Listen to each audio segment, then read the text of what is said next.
My roommate's boyfriend moved in, paid nothing, made absurd rules, and now I found out he's been using my credit card.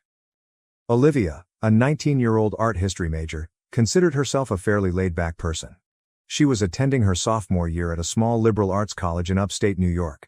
Living with her roommate Emma, a vibrant 20-year-old studying journalism, had been a breeze, until it wasn't.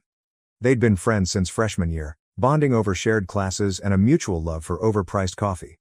When their leases were up in the dorms, it seemed only natural to find an apartment together.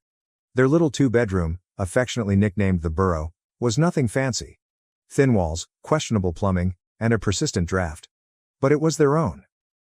"Liv, have you met Ethan?" Emma gushed one crisp October evening, practically dragging a tall, lanky guy into their cramped living room. "Ethan, this is Olivia, my amazing roommate." Ethan flashed a charming, if slightly smug grin. "Pleasure to meet you, Olivia. Emma's told me so much about you." Olivia offered a polite smile, immediately picking up on Ethan's overconfidence. He sported a well-groomed beard and wore a beanie indoors, which Olivia silently judged. He was the type to mansplain art history, she just knew it. At first, Ethan was just a frequent visitor. They'd watch movies, order takeout, and generally occupy the common areas, which was fine. Liv was often buried in books or at the campus art studio anyway. But then things started to shift. A toothbrush materialized in the bathroom, followed by a collection of hoodies in the closet. Ethan's presence became less of a visit and more of a residency. He was there all the time, hogging the TV, eating their groceries, and leaving a trail of dirty socks in his wake. "Emma," Liv broached the subject one afternoon, trying to keep her tone light. "I love that you and Ethan are so close, but he's kind of here all the time. Maybe he could chip in for groceries or, like, utilities?" Emma bristled. "Liv, he's just visiting, it's not a big deal.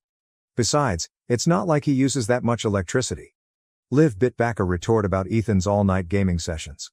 "Okay," she said, forcing a smile. "Just thought I'd ask." Weeks turned into months, and Ethan's freeloading only intensified. Their electricity bill skyrocketed, their pantry was perpetually empty, and Liv's favorite mug mysteriously vanished. She suspected Ethan used it for his protein shakes. The last straw was the noise.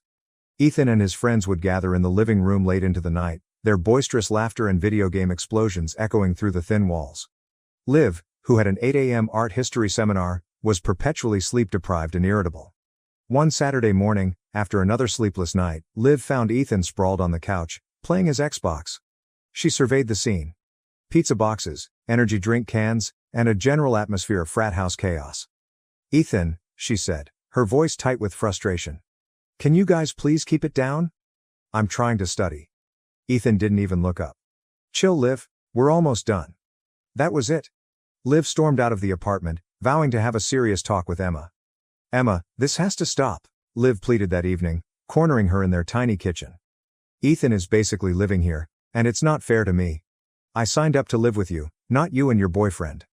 Emma crossed her arms, her expression hardening. "Liv, you're overreacting. Ethan's just been going through a rough patch. Besides, he's been helping out around the apartment." "Helping out?" "He hung one picture, Emma, and he uses more of my stuff than I do. He ate the last of my cereal that I was saving." Liv exclaimed. Okay, I will talk to him about contributing to groceries and such," Emma offered. Liv thought that was the end of it, but oh no, it got much worse than that. Then came the ultimatum.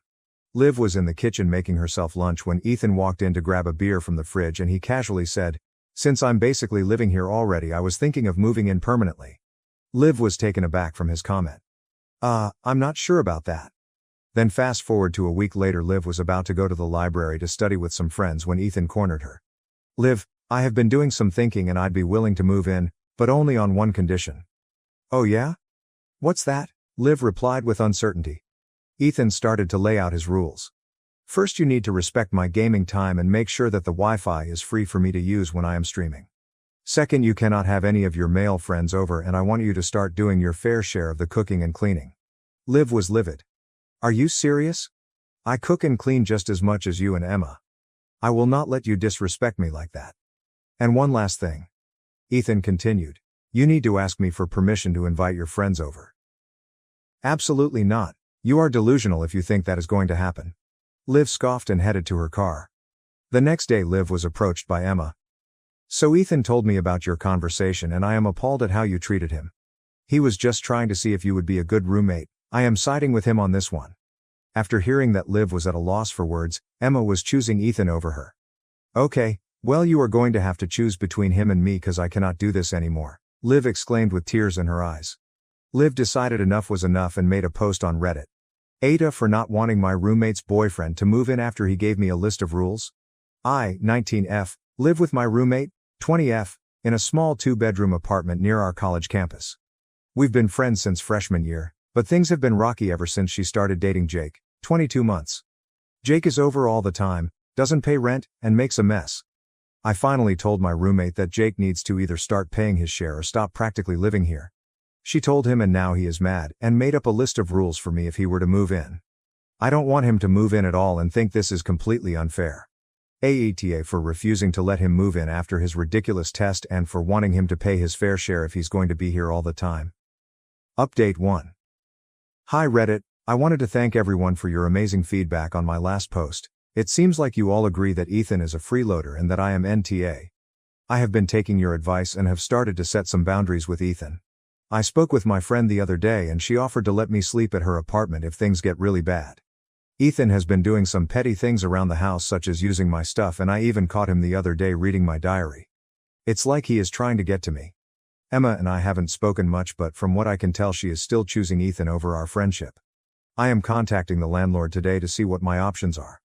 I will keep you all updated. Thanks again for the support. Update 2. Hi Reddit, I wanted to let you all know that I finally got a hold of the landlord the other day. I explained to him what was going on and he was furious. He stated that Ethan was in violation of the lease agreement and that he was going to send a notice to Emma stating that he had to leave. I also wanted to let you all know that I found out Ethan had been using my credit card. The other day I was checking my bank statements and noticed some unfamiliar purchases. I confronted Emma about it and she immediately started crying. She told me that Ethan had been pressuring her into giving him my card information. I don't know why she would do such a thing, she knows I am short on money as is. I will keep you all updated on what happens next. Update 3. Hi Reddit, I wanted to let you all know that Ethan is gone. The landlord came by and served Emma with the notice and Ethan was immediately escorted out of the apartment. I was so relieved. I thought that was going to be the end of it but Emma started crying hysterically asking me why I would do such a thing. I explained to her that it was nothing personal and that Ethan was in violation of our agreement. I also told her that I found out he had been using my credit card and that I was going to be pressing charges. She just looked at me with shock. Long story short, Emma has finally come to her senses and apologized. She said that she was blinded by love and that she realized that Ethan was a terrible person. She has since broken up with him and we are now working on repairing our friendship. I wanted to thank you all for your support through this tough time. It means the world to me. Liv, I'm so sorry. Emma sobbed a few days later, her eyes red and puffy. I was so stupid. Ethan completely manipulated me. He was using me, using our apartment, using you. Liv sighed, a wave of exhaustion washing over her. I know, Em. It's okay. What matters is that you see it now. In the aftermath, there was a lot of rebuilding to do. Liv helped Emma file a police report about the credit card fraud. They reorganized the apartment, reclaiming their shared space. They even had a cleansing ritual, burning incense and sage to banish Ethan's lingering energy. So, Liv said tentatively one evening, as they were painting the living room a cheerful shade of yellow. Are we good? Emma smiled, a genuine, heartfelt smile. Yeah, Liv. We're good. I promise, no more Ethan-like figures in our lives. Liv returned the smile, a weight lifting from her shoulders. The burrow, once a battleground, was finally becoming a home again. A few months later. Liv, I need your honest opinion, Emma said, holding up a picture on her phone. This guy from my journalism class asked me out. What do you think? Liv squinted at the photo. He seems nice, Em. But if he starts leaving his socks on the floor, I'm calling the landlord. Emma laughed, a light, carefree laugh. Deal. The weeks that followed Ethan's departure were a period of quiet healing. The apartment felt lighter, brighter. The ever-present tension had dissipated, replaced by a sense of relief. Liv and Emma tiptoed around each other at first, unsure how to navigate their rekindled friendship. Liv found herself being more patient, understanding. She knew Emma was grappling with guilt and embarrassment, and she didn't want to pile on. Instead, she focused on small gestures, making Emma's favorite tea, watching a cheesy rom-com together, offering a listening ear when Emma needed to vent. One evening, Liv came home to find Emma meticulously cleaning the bathroom, scrubbing with a vengeance. "Rough day?" Liv asked gently. Emma sighed, wiping her brow. "You have no idea. I ran into Ethan on campus today. He tried to talk to me, said he was sorry. But it was all about him, how hard he had it. It was sickening." Liv leaned against the doorframe. "Good for you for not falling for it." "Thanks," Emma said softly. "It's thanks to you that I didn't. You were right all along, Liv. I just didn't want to admit it." "Hey," Liv said, walking over and giving Emma a hug. "We all make mistakes. The important thing is that we learn from them." As time went on, their friendship began to resemble its former self. They started having their traditional girls' nights, complete with face masks, bad reality TV, and endless gossip. They rediscovered their shared love for thrifting, spending hours scouring vintage shops for hidden treasures. One rainy afternoon, they stumbled upon a small antique store tucked away on a side street. Inside, they found a beautiful, hand-painted ceramic mug, intricately decorated with flowers. "This would be perfect for you," Emma said, holding up the mug. "Remember how much you loved that one Ethan broke?" Liv smiled, her heart swelling with warmth. "It's beautiful, Em. Thanks." That night, as Liv sipped tea from her new mug, she realized that something had fundamentally shifted. The borough wasn't just a place to live anymore, it was a sanctuary, a haven where she felt safe, loved, and supported. The lease renewal. As their lease renewal approached, Liv felt a knot of anxiety tighten in her stomach. The thought of committing to another year in the borough was terrifying after everything that had happened. She voiced her concerns to Emma one evening over dinner. "Em, I don't know if I can do this. I love you, but the thought of reliving that whole Ethan nightmare makes me want to run for the hills." Emma reached across the table and took Liv's hand. "Liv, I understand. And if you want to move out, I won't be mad. But I really want us to stay together. I promise things will be different this time." Liv looked into Emma's eyes, searching for any sign of hesitation or doubt. But all she saw was sincerity. "Okay," Liv said, her voice trembling slightly. "Let's do it. Let's renew the lease." They signed the papers together, a sense of cautious optimism filling the room. They both knew that the future was uncertain, but they were determined to face it together, as friends. A year later. A year passed, and the borough became a haven of creativity, laughter, and genuine companionship. Liv and Emma flourished, both in their personal lives and academic pursuits. They supported each other through late-night study sessions, internship applications, and the occasional heartbreak. One crisp autumn evening, as Liv was putting the finishing touches on a new painting, Emma burst into the apartment, her eyes sparkling. "Liv, guess what?" she exclaimed. "I got the internship, at the New York Times." Liv dropped her paintbrush and rushed to hug Emma. "Oh my God, Em, that's amazing, I'm so proud of you." "I couldn't have done it without you, Liv," Emma said, her voice thick with emotion. "You've been the best friend anyone could ask for." They spent the rest of the evening celebrating, dancing to their favorite music and reminiscing about their wild journey together. They had faced a storm and emerged stronger, wiser, and more deeply connected than ever before. As Liv looked around their cozy apartment, she realized that the borough wasn't just a place. It was a testament to their resilience, their forgiveness, and the enduring power of friendship. And she knew, with unwavering certainty, that they could face whatever challenges lay ahead, as long as they had each other. Final Reddit update. Update. It's been a year. We renewed our lease and I wanted to thank you all. Hey Reddit, remember my post about my freeloader roommate's boyfriend and all the drama that ensued? Well, a year has passed, and I wanted to give you all a final update. First of all, thank you. Thank you for your advice, your support, and your virtual shoulders to cry on. You helped me see through the gaslighting and realize that I deserved better. Things are amazing now. My roommate, Emma, completely turned things around. She broke up with the freeloader boyfriend, Ethan, and we worked hard to rebuild our friendship. We just renewed our lease, and the borough feels like a real home again. We're both thriving in our studies and are excited about the future. To anyone going through a similar situation, don't be afraid to stand up for yourself. Set boundaries, seek support, and remember that you deserve to live in a safe, respectful environment. And to my Reddit community, thank you for everything. You truly changed my life. Live out. Epilogue. Years later, Olivia and Emma stood side by side as Emma prepared to move to New York for her dream job at the Times. "I can't believe we made it," Emma said, looking around the borough one last time. We survived the freeloader, the ultimatum, and everything in between. Liv smiled. We did. And we're stronger because of it. As Emma hugged Liv goodbye, a sense of bittersweetness filled the air. They knew that their lives were heading in different directions, but their friendship would endure, no matter the distance. I'll miss you, Liv, Emma said, her voice thick with emotion. I'll miss you too, Em, Liv replied. But we'll always have the burrow. And in their hearts, they knew it was true. The burrow would forever hold a special place in their memories, a symbol of their shared journey, their unwavering friendship, and the triumphant way they had overcome adversity. Always overlooked, even after years of supporting my parents. Even when my son was in the hospital, they still chose my sister over us. My son is in the emergency room, I texted. We are busy with Megan, my mother said, before saying something nasty about my son. So I terminated all of their house payments, vehicle loans, and credit cards. I stood in the hallway of my childhood home, my gaze drawn to the framed images on the wall, my sister's graduation, her wedding day, and the birth of her first kid. My parents were beaming with delight in every shot. Any indication of my personal successes was conspicuously absent. A familiar tightness developed in my gut. After 35 years, you'd think I'd be over it. My mother's voice came from the kitchen. Sharon, is that you? Come give me a hand with these dishes. I halted. I didn't come here to clean the dishes. I had come to draw boundaries.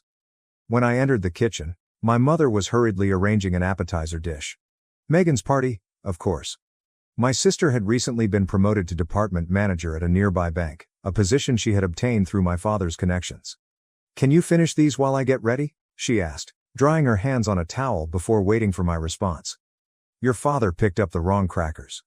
Megan prefers sesame, not plain. I simply nodded and took her position at the counter. Same story, different situation. My phone rang with a message from Diane, my ex-sister-in-law. Did you tell them yet? I had not. How do you tell your parents that you're cutting them off financially after years of support? How do you explain that their sole grandson recently finished a family tree project that did not include them? The front door banged closed. Heavy footsteps approached. Sharon, my father said, scarcely glancing my way. Where's your mother? Megan will be here in an hour. My chest tightened. She's getting ready. He nodded once before disappearing into the living room without saying anything. I slowly arranged the crackers, remembering how many times I had stood in this kitchen, waiting for acceptance that never came. Despite my full scholarship to USC, promotion to senior analyst, and the birth of my son, Max, nothing could divert their attention away from Megan. She had always been their darling kid, the one they had after years of heartbreaking miscarriages, the one they had long given up on having. I was only a trial run, a practice attempt. I'd spent my entire life trying to earn what she had so easily received, their admiration, attention, and pride. When Justin walked out on me for a coworker 3 years ago, I expected my parents to step up. Their daughter had unexpectedly become a single mother, and she clearly needed help. Instead, they questioned whether I was responsible for the marriage's demise. Had I concentrated too much on my career? Had I ignored my role as a wife? It wasn't them who gave assistance, it was Justin's parents, Diane and Brent, who are no longer my in-laws but remain my true family. They brought Max up from school, looked after him on weekends when my profession needed me to travel, and showered him with affection and attention. Meanwhile, my parents had been too absorbed with other matters. Until 6 months ago, the unexpected shift had taken me off guard. Suddenly, they called every week to inquire about Max, invited us over for Sunday dinners, and offered to babysit. I really wanted to believe it meant anything. Perhaps they'd now recognized what they'd been missing all these years. Perhaps they'd finally chosen to be present as grandparents. Then Megan got promoted, and everything became plain. They had not changed. They simply needed money. My mother returned to the kitchen, wearing a new shirt that I had paid for. Did you finish the appetizers? Megan will be here any minute now. I tilted my head and slid the tray in her direction. We need to talk about something. Her expression changed quickly, from delight to anxiety. What is it? Can't this wait until after the event? It could, but it shouldn't, I answered, my voice more firm than I expected. I'm stopping all financial contributions. Her face had lost all color. What financial contributions? As if she had no knowledge, as if I hadn't been covering their car loan for half a decade, as if I hadn't taken care of the cost of the roof replacement last summer, the property taxes, the vacation to Hawaii. My hands trembled slightly, but I pressed them firmly to the counter. The car loan, the credit accounts, the home insurance, Everything. She stared at me, her lips opening and shutting, looking for words. Why would you do this, after all we've done for you? A bitter, humorless chuckle erupted before I could contain it. Oh, and what exactly have you done for me? We raised you, we made sure you had food to eat. At the very least. She was seeking to take credit for basic parental responsibilities. When Justin left, who actually supported me? When Max was sick and needed to get to his follow-up appointments, who helped get him there? Who stepped in when I was promoted? Who even acknowledged it? They weren't there. Never them. My father strode into the threshold, his brow furrowed. What's going on here? My mother turned to face him, her voice rising in wrath. Sharon says she's cutting us off financially, after everything we've done for her. His face clouded. Is this about that situation? We already explained it. It's about everything, the words gushed forth, years of disappointment, neglect, and understanding flooding forth. It's about Max calling Diane grandma because she actually treats him like one. It's about you two skipping his birthday to go on Megan's vacation. It's about me needing emergency surgery, and you refusing to pick up your own grandson because Megan had dinner 3 weeks ago. Appendicitis. I'd been brought to the ER, barely awake from the pain. My sole clear thought was that Max was alone at after-school care, waiting for someone to take him up. Naturally, my first call was to my folks. We're at Megan's promotion dinner, my mother replied, displeasure pouring from her voice. Can his father get him? Justin was visiting Seattle with his new bride. I could scarcely communicate through the anguish. Well, we can't leave now? Megan would be devastated. Then came the ultimate blow. He's just so much work sometimes, a burden. My child, their grandson, is a nuisance. Diane, on the other hand, had responded very instantly. She'd dropped everything. She not only picked up Max but also stayed with me in the hospital overnight, rearranging waiting room chairs to build a makeshift bed where he might sleep. That was the moment when I realized the difference between responsibility and love, blood and actual family. My father's voice brought me back into the present. You're overreacting? We couldn't leave Megan's dinner. You know how much it meant to her. More important than their grandchild being alone and scared. More important than their daughter's hasty surgery? I'm done, I said quietly but firmly. No more financial support, no more pretending. You don't get to use me when it benefits you and discard me when it doesn't. My mother's face crumpled, not with regret, but with calculating. The car payment is due in a few days, and your father's medication. Megan's new pay could cover it, or they could finally tap into their retirement savings, which they had been hoarding while I was financing their lifestyle. Not my responsibility anymore. The front door opened, and Megan's cheery voice boomed out. Mom, Dad, I brought champagne. That was my cue to depart. I grabbed my purse off the countertop. Sharon, wait, my mother pleaded in despair. You can't do this to us? But I could and was. I passed past Megan in the corridor, noticing the look of perplexity on her face. Sharon, I didn't know you were coming to my celebration. I wasn't. I had only come to withdraw my final emotional investment, the last traces of care for people who had never truly seen me. Congratulations on the promotion, I remarked, sincere in tone. Megan's accomplishments had never been the issue. The real difficulty had always been our parents' refusal to accept both of their children. Her expression flickered with apprehension. Thanks. Are you heading out already? I gave a quick nod, refusing to rely on my voice any longer. Allow them to explain themselves, and let them deal with the consequences of their own actions. The ride home was weird, like drifting through a haze. Tears welled up, but they were not from grief, but from relief. The weight I'd carried for years, continually searching for unconditional love, had finally been removed. Max was at Sharon's home. My previous mother-in-law had sent me images of him covered in baking flour, genuine joy mirrored in his eyes, and happiness in every shot. Love, genuine and unvarnished. Family isn't about responsibility or shared blood. It's about the people that stay, the ones who accept you for who you are. 3 months went by. No phone calls or manipulative messaging, absolute quiet. Then, on an ordinary Tuesday afternoon, my phone screen displayed my mother's name. My finger hovered above the decline button, but curiosity prevailed. I picked it up. Karen, she said in a stiff tone, her words carefully chosen. We need to talk about this situation. The situation refers to their financial difficulties without my support. There's nothing left to discuss. A beat of quiet. Then, her voice dripped with contempt. Megan refuses to help us, saying we need to learn how to handle our own expenses. The venom in her tone was unmistakable. The car was taken away yesterday, and the mortgage is 2 months late. Not my concern, not anymore. I'm sorry to hear that, I said, and a little part of me was, because I was raised to feel that their comfort and well-being were my responsibility. You can't just leave us like this. We're your parents. The link is biological, not emotional. They had never fulfilled their responsibilities as parents in the ways that mattered. I have to go.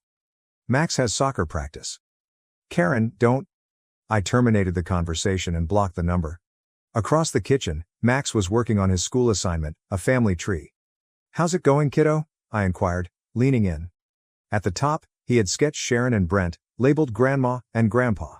Below them, Mom and Dad, were written under mine and Justin's names, and at the bottom, himself. There is no Megan, nor are there maternal grandparents. I carefully questioned, is this everyone in our family? He nodded with confidence. These are the ones who love us.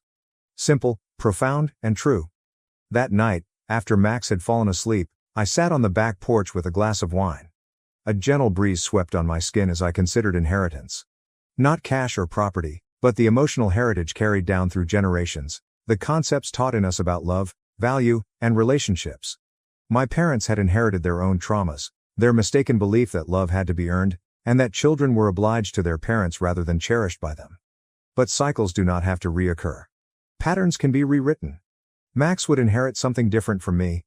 The unshakable belief that love is not a transaction, that family is chosen, and that the most essential thing is simply being present.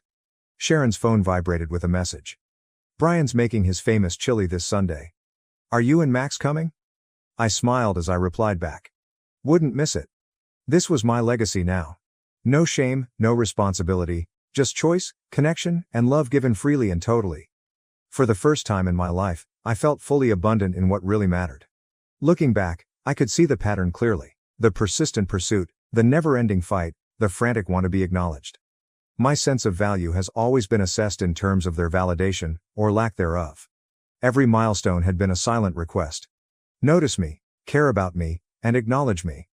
My childhood room's walls had originally been covered with academic diplomas, spelling bee medals, and math competition trophies, all of which had accumulated dust while my parents joyfully attended Megan's soccer matches, dancing performances, and mundane school functions. When I was accepted to USC on a full scholarship, my father simply sneered at the letter of admission. California? That's too far away. And who is supposed to assist your mother with the household? Not you, Megan. She was too focused on being the center of their universe. I left anyway. I worked my way through graduate school, developed a job in finance, and became self-sufficient. Then I met Justin, charismatic, confident Justin, who had a loving glance and the inexplicable capacity to make me feel like the most important person in any situation. His family immediately welcomed me. Holiday gatherings where my opinions were valued, weekend cookouts where my ideas were heard. His mother, Diane, merely called to check in. His father, Brent, taught me how to change the oil in my automobile. It was strange, this easy acceptance, this genuine interest in me. When we married, my parents found excuses to complain about everything: the venue, the date, the meal. Megan, who served as my maid of honor, appeared uninterested during the ceremony. My parents left early, citing Megan's early morning appointment the next day. Justin's parents stayed until the very end, assisting with the cleanup and welcoming me as if I had always belonged to their family. Mark's presence should have altered everything. He was their first grandchild, yet they only visited once, for less than an hour. My mother had clumsily held him before swiftly giving him back. He resembles Justin, she had said, as if this justified her emotional detachment. Diane and Brent, however, were different.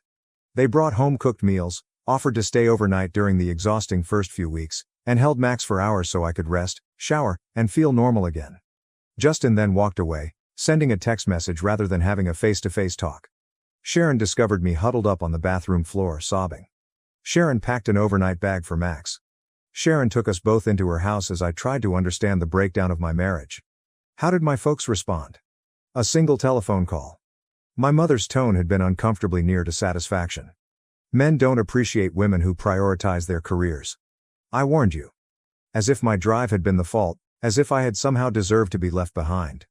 The divorce was painful. Justin fought for financial assets but showed little interest in custody. He sought independence from duty. Sharon and Brian were stuck in the middle, divided between their love for their son and their displeasure with his decisions. "You're still family," Brian had assured me with unflinching confidence. "That doesn't change. Mark is our grandson. You're his mother." The equation is simple. Simple for them, but unfathomable to my own parents. As legal fees piled up, single parenthood, full-time employment, and the stress of court hearings became too much, I ultimately turned to them. I asked for aid, only temporarily, until things steadied. My father reluctantly wrote a check, small and begrudging. "Don't rely on this. We're not a financial institution." However, when their own vehicle broke down the following month, they contacted us quickly. "Can you cover this? Just this once, just until we're back on track." That one time turned into countless times. Their demands grew, my limits dwindled, and deep inside, I held onto a stupid, silent dream that if I simply gave enough, sacrificed enough, they would finally care about me the way they cared about Megan. Pathetic, transparent, and desperate. But I couldn't stop. Not until the crisis, not until "he's such a burden," did I finally see the truth. It had never been love. It had always been an exchange, and my financial support had always served to buy their fleeting attention. Never their devotion, never their genuine concern. That understanding split something deep within me, yet it also provided me with release. I no longer needed to prove that I was worthy of love. I already had it. From Max, Sharon, and Brian. From friends who truly cared, colleagues who respected me, and the family I had created rather than the one I was born into. 1 week after leaving my parents' house, my phone rang, and Megan's name flashed across the screen, an uncommon event. We only communicated about twice a year, and our conversations were courteous but disconnected. "What did you say to Mom and Dad?" Her tone was angry and defensive. "They're spiraling over money." My reply was simple. "No more financial aid, no more enabling. They have their precious favorite, she can step up now." The stillness from her end had been awful. "They think you're being cruel, that you're getting revenge for the past." But was it really cruel to stop emptying myself for their sake? Was it actually vengeance to finally hold them responsible for years of emotional neglect? "I'm not punishing anyone," I had said. "I'm simply finished pretending." Megan had sighed, a sound both tired and familiar. "They're never going to change, you know. They've always been like this."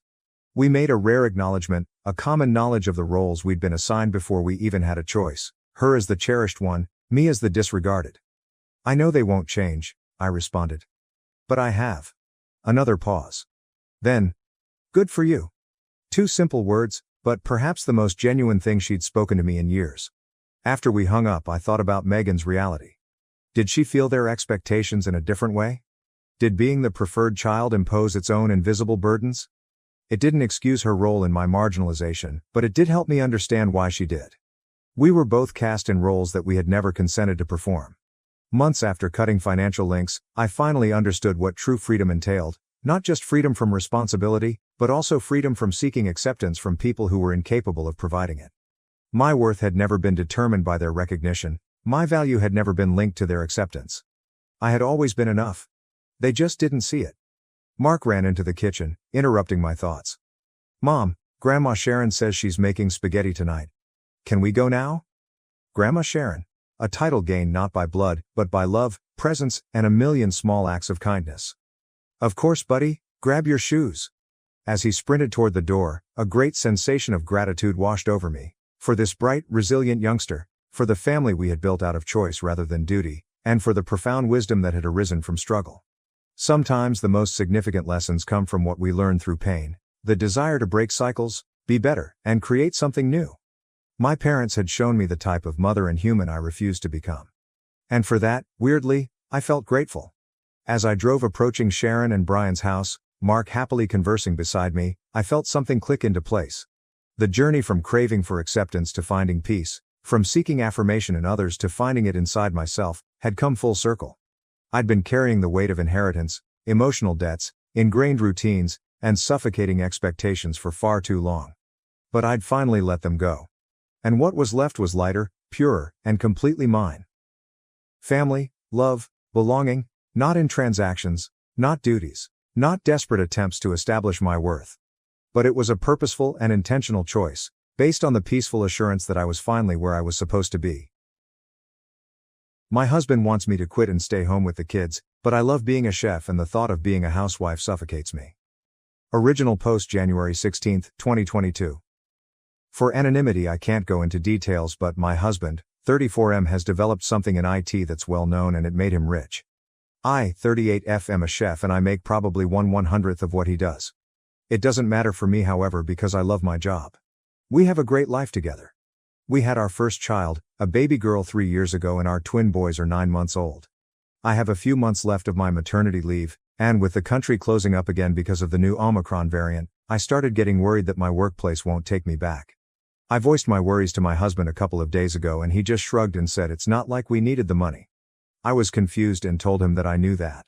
It wasn't about the money. He just shrugged. I was a bit annoyed because I thought he didn't think it was a big deal that I was out of work. Yesterday, I was still thinking about it, so I decided to talk to him again. He was confused and told me that I should instead be happy that I could spend more time with my babies. And he asked me why I insisted on working when we have 3 small children and he made enough money for both of us. He didn't like me working 4 to 5 evenings a week, including 1 to 2 weekends a month. I told him that I love my job and that I'm good at it. I have been doing it for almost 20 years now, and the thought of not doing anything for the rest of my life is suffocating. He was visibly upset by then, and he accused me of loving my job more than my babies and him.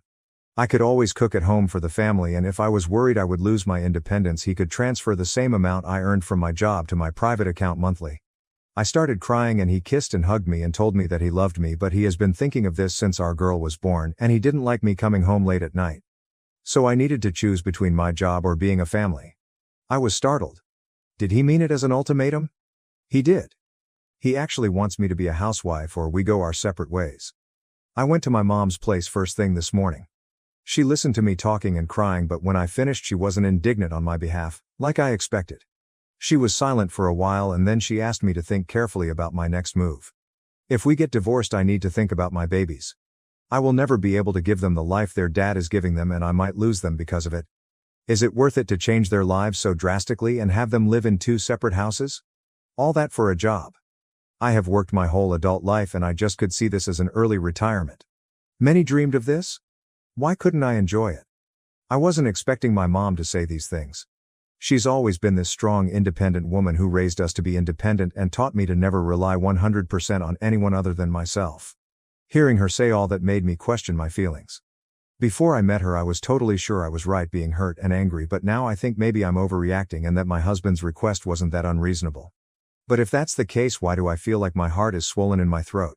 Why does it feel like he made this ultimatum because he knew he has power and he's using it?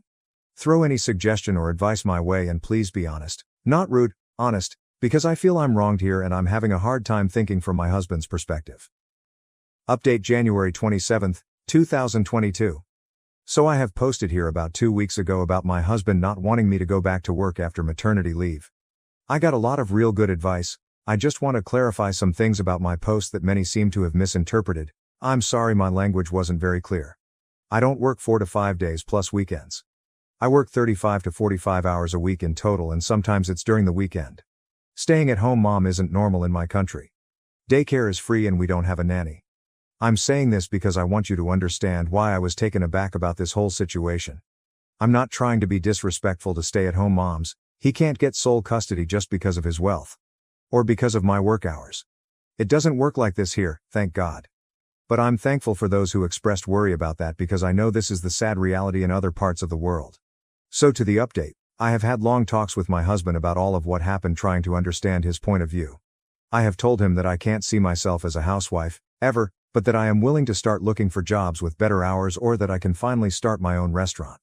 I could start searching for a location in office buildings and start a lunch spot so then I don't need to work evenings and weekends. He didn't seem happy at all with that suggestion. He asked me why I'm so insistent on going back to work.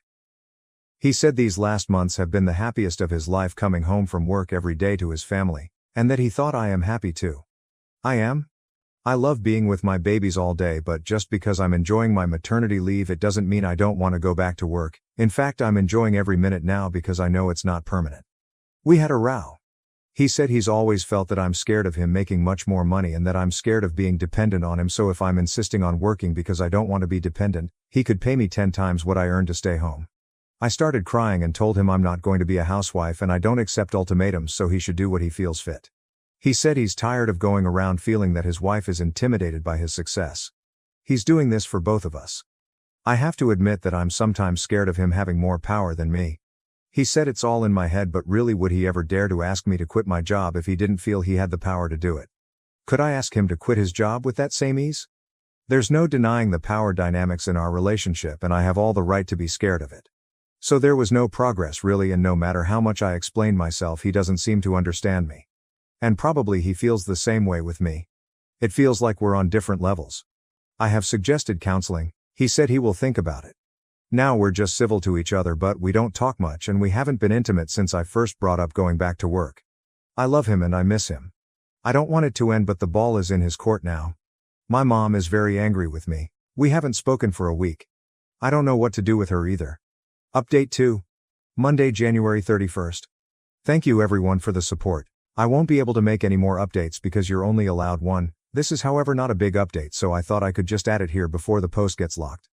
I will not delete this account in case I need more advice or have another update in the future that I can post as a new subject. My husband and I talked yesterday, for the first time in 2 weeks, and he was the one who initiated the conversation. I saw my chance to try to find out why he's behaving like this and at the same time make sure that he knows that I'm not backing up. I told him that while I'm enjoying my maternity leave, the thought of it being for the rest of my life suffocated me. I suffer from severe claustrophobia. I don't if it has anything to do with this. I asked him why he's doing this. He knew my job was important to me, so why was he making this impossible request when he knew it would mean the end of us? If you are having second thoughts about our marriage and want an out, please just tell me the truth. He became very upset and accused me of trying to gaslight him. He said his reasons are legit. There's nothing wrong with wanting his wife to be there for her family, and the children won't stop needing me just because they went to school. I started crying. Sorry, I'm a crybaby. And I told him if this is over he should know it's all on him. He started yelling. No, it was because I'm too stubborn and too self-involved to actually take a second and think about his wishes. I wanted to leave because I couldn't be with him anymore, but he said that it would be more convenient if he did. He's moved to our city apartment. I feel lost and hurt. I love him so much, but I don't think continuing this relationship is healthy for either of us. My heart is breaking for my children. I don't know what to do. For now I will just sit tight and wait for him to send me the divorce papers. Thank you again for the help and advice. It helped a lot. P.S. Mom was here yesterday. We talked a lot and she's finally getting on my side. I knew that when it came to it, she will be on my side, and I'm so grateful. We're separating February 10th, 2022. Thank you everyone for the support. My husband and I are separating. This is what he wants. As I suspected, this was more than just me going back to work. He's been feeling resentment towards a lot of things about me, many of them I can't change and the rest I don't want to change. It's not his or my fault. We're just not compatible with each other anymore. I still have 14 months with my babies. Afterwards all children are big enough for shared custody. I'm staying in the big house for now, but after divorce I'm going to move back to the city. I have been talking to my boss about my job. She will help me find a schedule around having the children, so maybe I will work lunch hours the weeks I have them. My ambition is still to open my own, but maybe a bit further in the future. I still love him. I thought we were inseparable, but when he started resenting the very same things he loved about me, I knew this was hopeless. It sucks big time and hurts like hell, but here we are. My wife returned from a work retreat with a hickey. She swears it's a bug bite, but I'm not convinced. I'm at loss. How do I move forward? Original post February 21st, 2025. I'm 27 male, in a fight with my wife, 28 female. We've had fights before, but not this bad. I'm at a loss on how to proceed. For context, we're college sweethearts married for almost 6 years. We have a daughter, 4 females. Our relationship was never perfect or without challenges.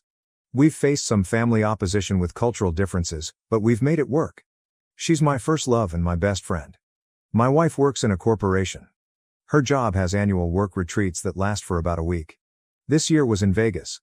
I usually arrange my work schedule and tag along with her, and we make our own trip out of it. We couldn't this year. Our daughter gets major anxiety traveling long distances. We're working on it, but she wasn't budging, and we decided to choose our battles. So I stood behind and held down the fort at home. The change of plans was a bummer because the trip was part of us reconnecting as both a couple and as a family. My wife's work hours have taken a toll, and her work-life balance leaves much to be desired. We entertained the idea of her skipping the retreat. Attendance is optional, but it's generally frowned upon if you don't, and my wife's making connections in her field. She grew increasingly weird. We have a system if either of us is away for extended periods. We keep in contact. For the first day or so, she was herself, but she grew distant. I'd even text her about important stuff and be left unread while she claimed she never saw my text. Whenever we talked, she was rushing me or our daughter off the phone. These were all times she wasn't involved in retreat activities. We were supposed to have a mini birthday celebration for our daughter over FaceTime. Our daughter was excited. It was something my wife promised her because the retreat overlapped her actual birthday. But my wife backed out because she had people up to her room after a seminar. It was like she wanted my permission to break her promise to our daughter. I told her I wasn't offering that nor making her keep her word. She said I wasn't being fair, and this was a networking opportunity. They were business-oriented and wouldn't understand her stepping away for family time. I said her decision is her decision, but she'd have to explain it to our daughter. She promised her that she'd rain check the following day. Our daughter didn't understand and cried. My wife ended up hanging up and leaving me to comfort our daughter alone. That whole incident rubbed me the wrong way. I didn't like it. She didn't keep her word for the rain check either. She was documenting the retreat on social media.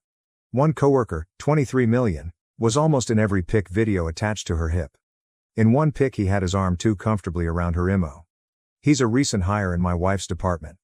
She was asked to oversee him. I don't like the guy. He doesn't know boundaries. Once, in response to a work assignment, he texted my wife that she's exactly the kind of woman he needs to keep him in check. My wife had brushed it off. She feels bad for him because he's not fitting in. She took him under her wing during his first retreat with the team. If I'd questioned, she'd say she was tired or networking. There was always something. But I've seen her at these retreats. This wasn't like her. She was just off. The day before her return home, she complained about a bruise on her neck. She stressed it was a bug bite. I didn't actually see the bruise until she came home. I instantly thought it was a full-on hickey. She kind of brushed it off after making a big deal of it over the phone. I didn't push because our daughter was present. But when I was able to confront her, she clung to her bug bite claim. When I kept pushing, she asked what I was trying to imply. I outright said I believed she had a hickey, and I didn't believe she was being honest with me. We had it out then. She was offended and pissed at the accusation. Infidelity has always been a sore topic. Her family has a history of infidelity. So we had a pretty bad fight, and she accused me of looking to pick a fight due to the incident with our daughter's birthday. I told her it had nothing to do with that and everything to do with a hickey on her neck. The fight ended in an impasse. We're still not recovered. She swears it's a bug bite, but I'm not convinced. I've always trusted my wife, I never doubted her, but this bruise doesn't look like a bug bite. It looks like a hickey. I only feel more strongly when I consider how distant and weird she was during the Vegas retreat. Now she's been wearing turtlenecks ever since, and we're caught between arguing and her dousing our daughter and me with affection. Communication usually prevails for us, but not now. I think my accusation pushed us to a new level of argument. I'm at a loss here. I really need outside perspectives. How do I move forward? Relevant comments. Comment 1. I'm not saying it's impossible, but I've never gotten a bug bite that looked like a hickey. Did she show you her phone or provide any proof that could support her innocence or just dismiss you? The extra affection is a common move from guilt-ridden cheaters. Even if we stretch the imagination and believe it is a big bite, she wasn't acting trustworthy nor was she a good mother while she was in Vegas, and she needs to address and correct that. Oop. No, I haven't had access to her phone. We usually have an open phone policy, but it's not something we've ever really done. I'm sure it'll be another argument. Comment 2. Why did you go on work trips with her in the past? Did she want you to, or did you not want her to go alone? What is, and why is it necessary to have, the system when one of you is away? Whose idea was the FaceTime birthday celebration? Did she not talk to the daughter at all on her birthday or just couldn't do the FaceTime celebration? Oop. Work-life balance was an issue, so she'd invite me to the retreats. The system is for extended periods away from each other, like how long the retreat was. Especially since we have a child now. The birthday FaceTime was my wife's idea. She promised our daughter and got her excited about it. No, she didn't talk with our daughter until she was calling to cancel. That's another reason the birthday stunt rubbed me the wrong way. Ope responding to a deleted comment, yeah, you don't get to disconnect from being a parent, especially to a minor, for extended holidays. You certainly don't ghost them on their birthday and when you promise to do something special for them and got the child excited about it, or hang up on them while they're crying. I'm not insecure. My wife's gone on retreats before. We both work outside the home and have to care for our daughter. So it's not an imbalance. My wife's work-life balance is out of sorts. She's in the company of other adults. I've been with my wife on these retreats and other social events. I know how she is. She was off this entire trip, nor did she appreciate her entertaining a coworker who ignores boundaries, having his arm wrapped around her waist like he was claiming her or something. I trusted her when she said she had a bug bite. I got things to help her treat it when returned. It was only after I saw the bruise in person that there was no mistaking it was a hickey for me, and I questioned her on it. Update February 28, 2025. I, 27 male, wanted to give an update and thank everyone who reached out. The outside perspectives helped. Things are a roller coaster. I'm trying to process. It took a while for my wife, 28 female, and me to have any real conversation about the bruise on her neck. We were stuck between arguing and her showering our daughter, 4 female, and me with affection. I rarely saw the bruise because she was turtlenecked up. But I did note the healing process from reddish purple to yellow. There wasn't any more discussion about the Vegas retreat. She made it clear she was done talking about it and that she shouldn't need to defend herself to her husband. I told her she could do whatever she wanted, but I was done being treated like an idiot, and I wasn't sharing a bed with someone I couldn't trust. So I moved into the guest room. Communication stopped. The silences were palpable. Even our daughter noticed. I'm not proud of that. I try keeping her out of fights. My wife came to the guest room one night and asked if we could talk. I could tell she'd been crying. She said she hated the way things were between us. She felt she was losing me either way. I told her I needed complete honesty. She confessed she hooked up with that coworker, 23 male, on our daughter's birthday. The hickey was from him. She was lost in the heat of the moment and didn't realize he was sucking so hard on her neck. By her account, they made out while doing some on top of the clothes stuff and then he went down on her. It stopped there because he called her by a nickname that I affectionately call her. It snapped her back to the reality of her actions. She went to splash water on her face and saw the hickey. The guy made light of it and made a joke about the hickey being her souvenir. She blew up on him and kicked him out of her suite. Part of the reason she was avoiding me was out of guilt. She said she's coming clean because she doesn't want to hide things anymore. I asked her why she cheated. What was it about that guy she deemed worth risking everything? She claimed it wasn't him specifically, nor is she unhappy with our marriage. She doesn't really know how to explain it, but a part of her feels broken. The more she looks in the mirror, the more she sees her dad, 57 male. A cycle of being consumed with work, distant from the child, and the infidelity he put her mom, 55 female, through. She said her family never talked about anything openly and how when she was growing up, my mother-in-law never addressed anything with her. I said her parents didn't make her cheat. She chose to party up with a guy who constantly disrespected our relationship. These were all her decisions, and she at any point could have chosen our family. She agreed. She wants to blame her parents but realizes this is on her. She apologized for cheating and for entertaining the guy's advances. She said she'll do whatever it takes to repair it, go to HR, quit her job, counseling, anything.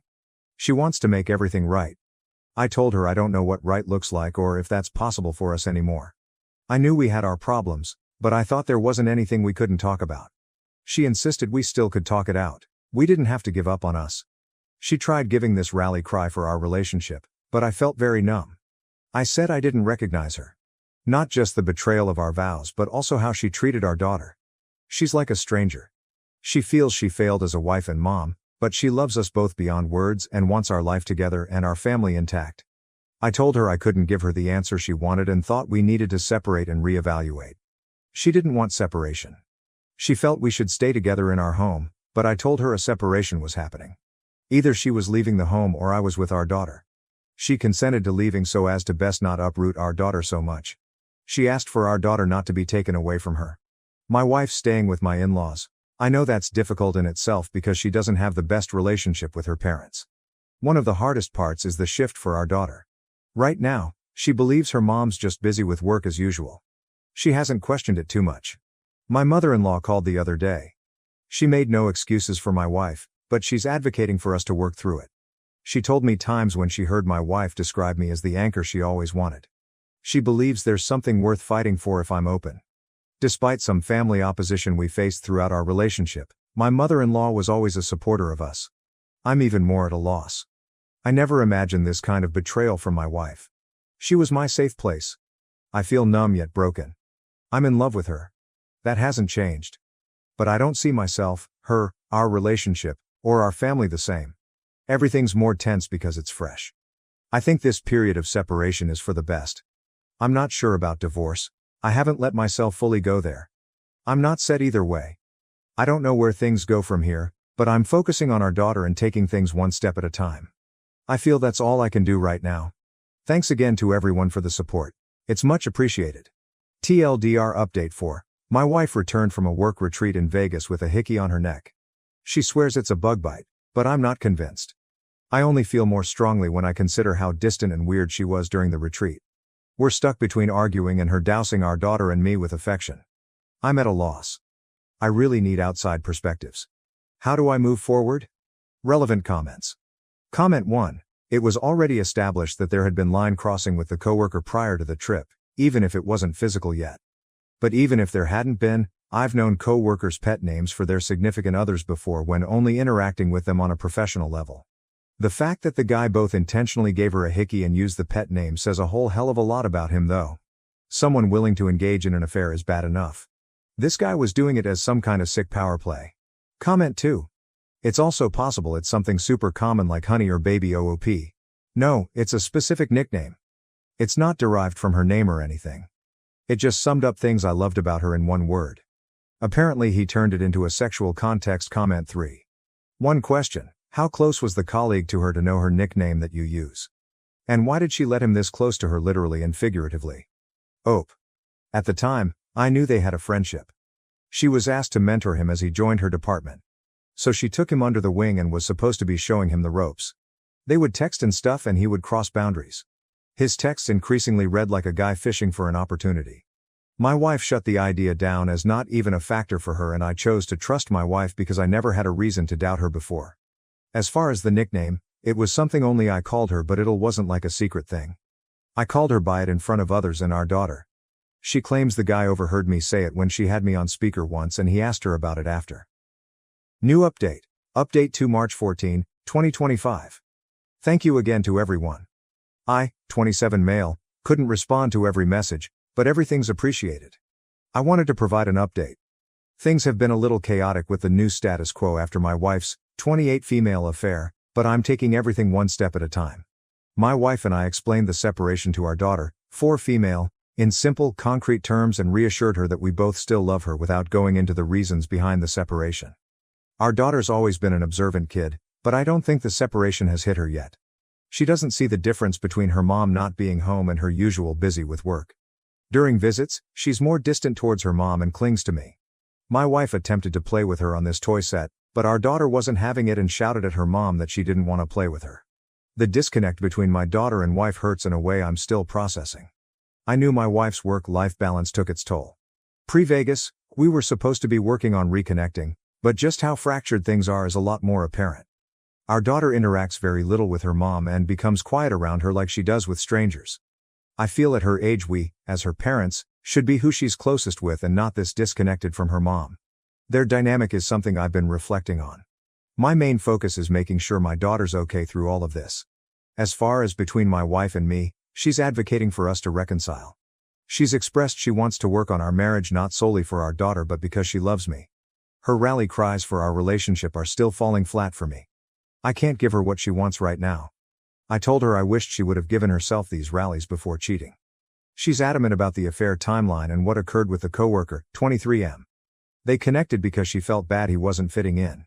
He kept flirting and treating her like royalty. It started feeling good on the rougher workdays. They had an emotional affair even though she didn't label it as such at the time. The EA turned physical during the retreat. She dissociated from her life back home while away in Vegas. She still swears they had sex only once. The hickey came from foreplay, and while giving her oral, he called her my nickname for her, which shook her out of it. She snapped at him about his immature attitude with the hickey and then kicked him out of her suite. She thought she could quietly end things and salvage our marriage. I asked her if she wore her wedding ring during sex with him. She confessed that she did. Knowing this hurts like hell. To me, our wedding rings were a physical symbol of our love, commitment to our vows, and our bond. She tarnished our rings. I haven't been able to wear mine. It never hurts any less. There are just new levels to the hurt. She admits to contributing to blurred lines. She's now changed her number and claims to have cut contact with the coworker. She reported the affair to HR. The company has suspended both of them while they investigate the extent to which the affair impacted the department. Coworker relations violate their policy, and it doesn't look good for my wife in terms of power balance since she was the guy's mentor. They're also calling into question if she gave him favoritism. Some have suggested I reach out to the coworker. I've considered it, but I'm not in a place to. I feel a lot of anger towards him. He knew exactly what he was doing with the hickey and nickname stunt. I wouldn't get anything from him except trouble. He's not worth it. I'm choosing to focus on my daughter. I've chosen to pursue marriage counseling. This isn't under the promise of reconciling but as an assist in working through this separation as healthy as possible for our daughter. I'm still numb in a lot of ways. I never thought this would be how my marriage and family turned out. I've seen it happen to others. I've heard stories. I thought I knew what it was like. But it's nothing compared to dealing with it yourself. I don't feel like the same person anymore. I don't know how everything will pan out. It's an uphill battle, but I'm trying to show up to the battle. It's the best I can do right now. Thank you to everyone who has reached out. I appreciate the support, really. TLDR update 4. My wife returned from a work retreat in Vegas with a hickey on her neck. She swears it's a bug bite, but I'm not convinced.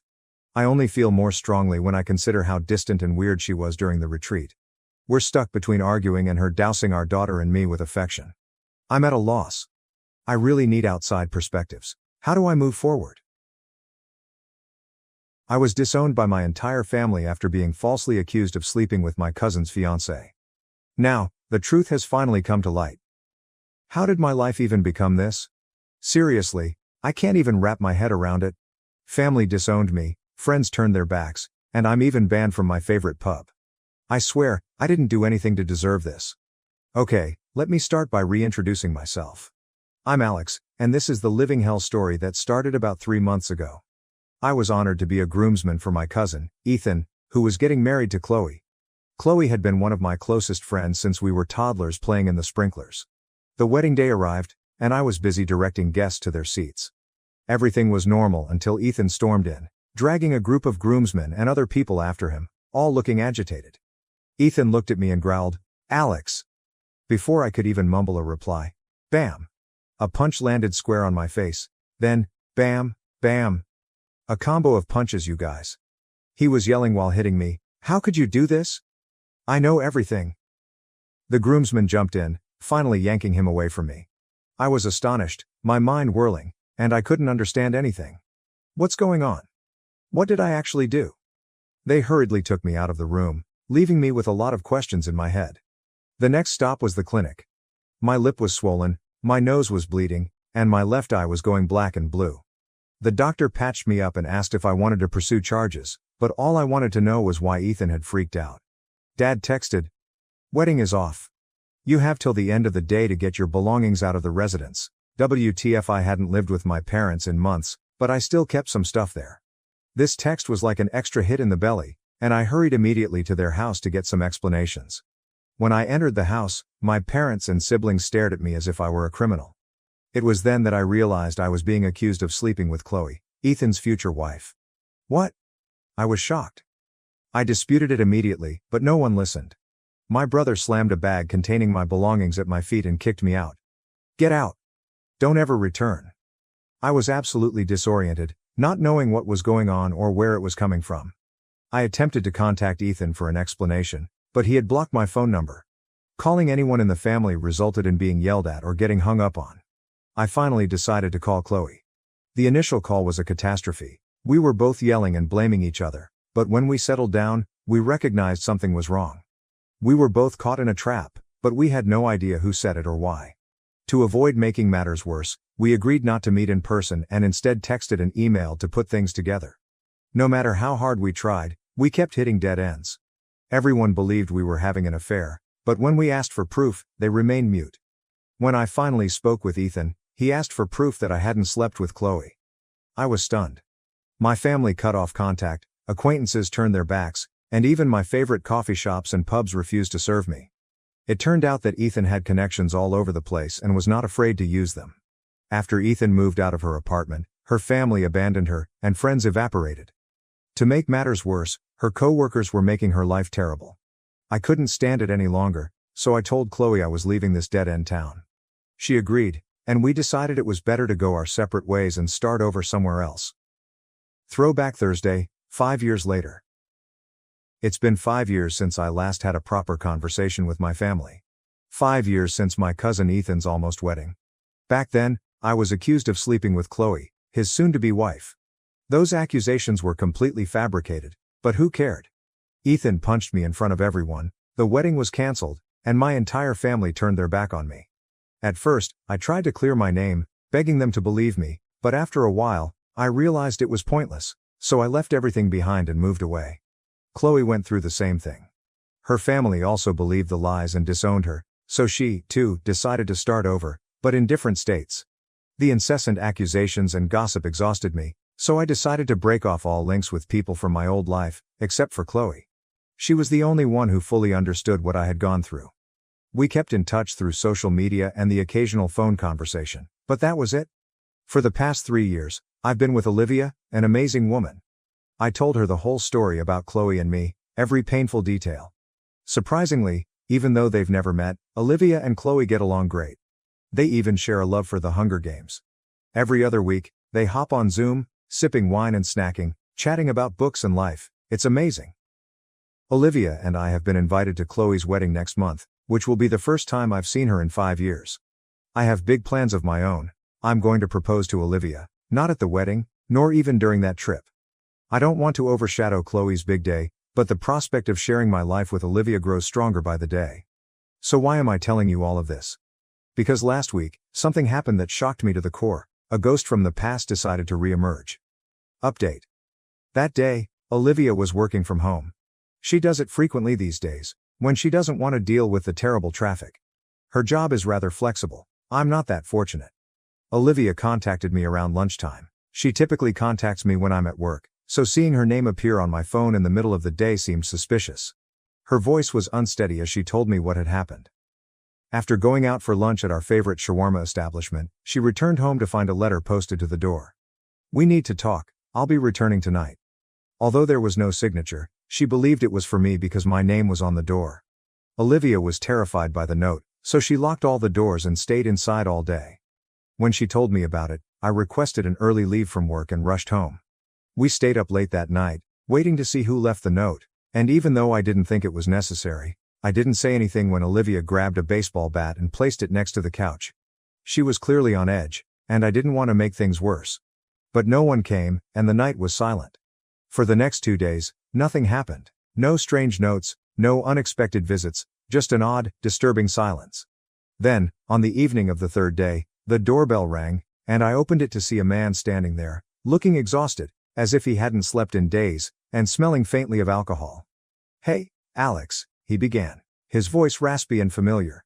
"Long time no see." A shudder rushed down my spine as soon as he spoke.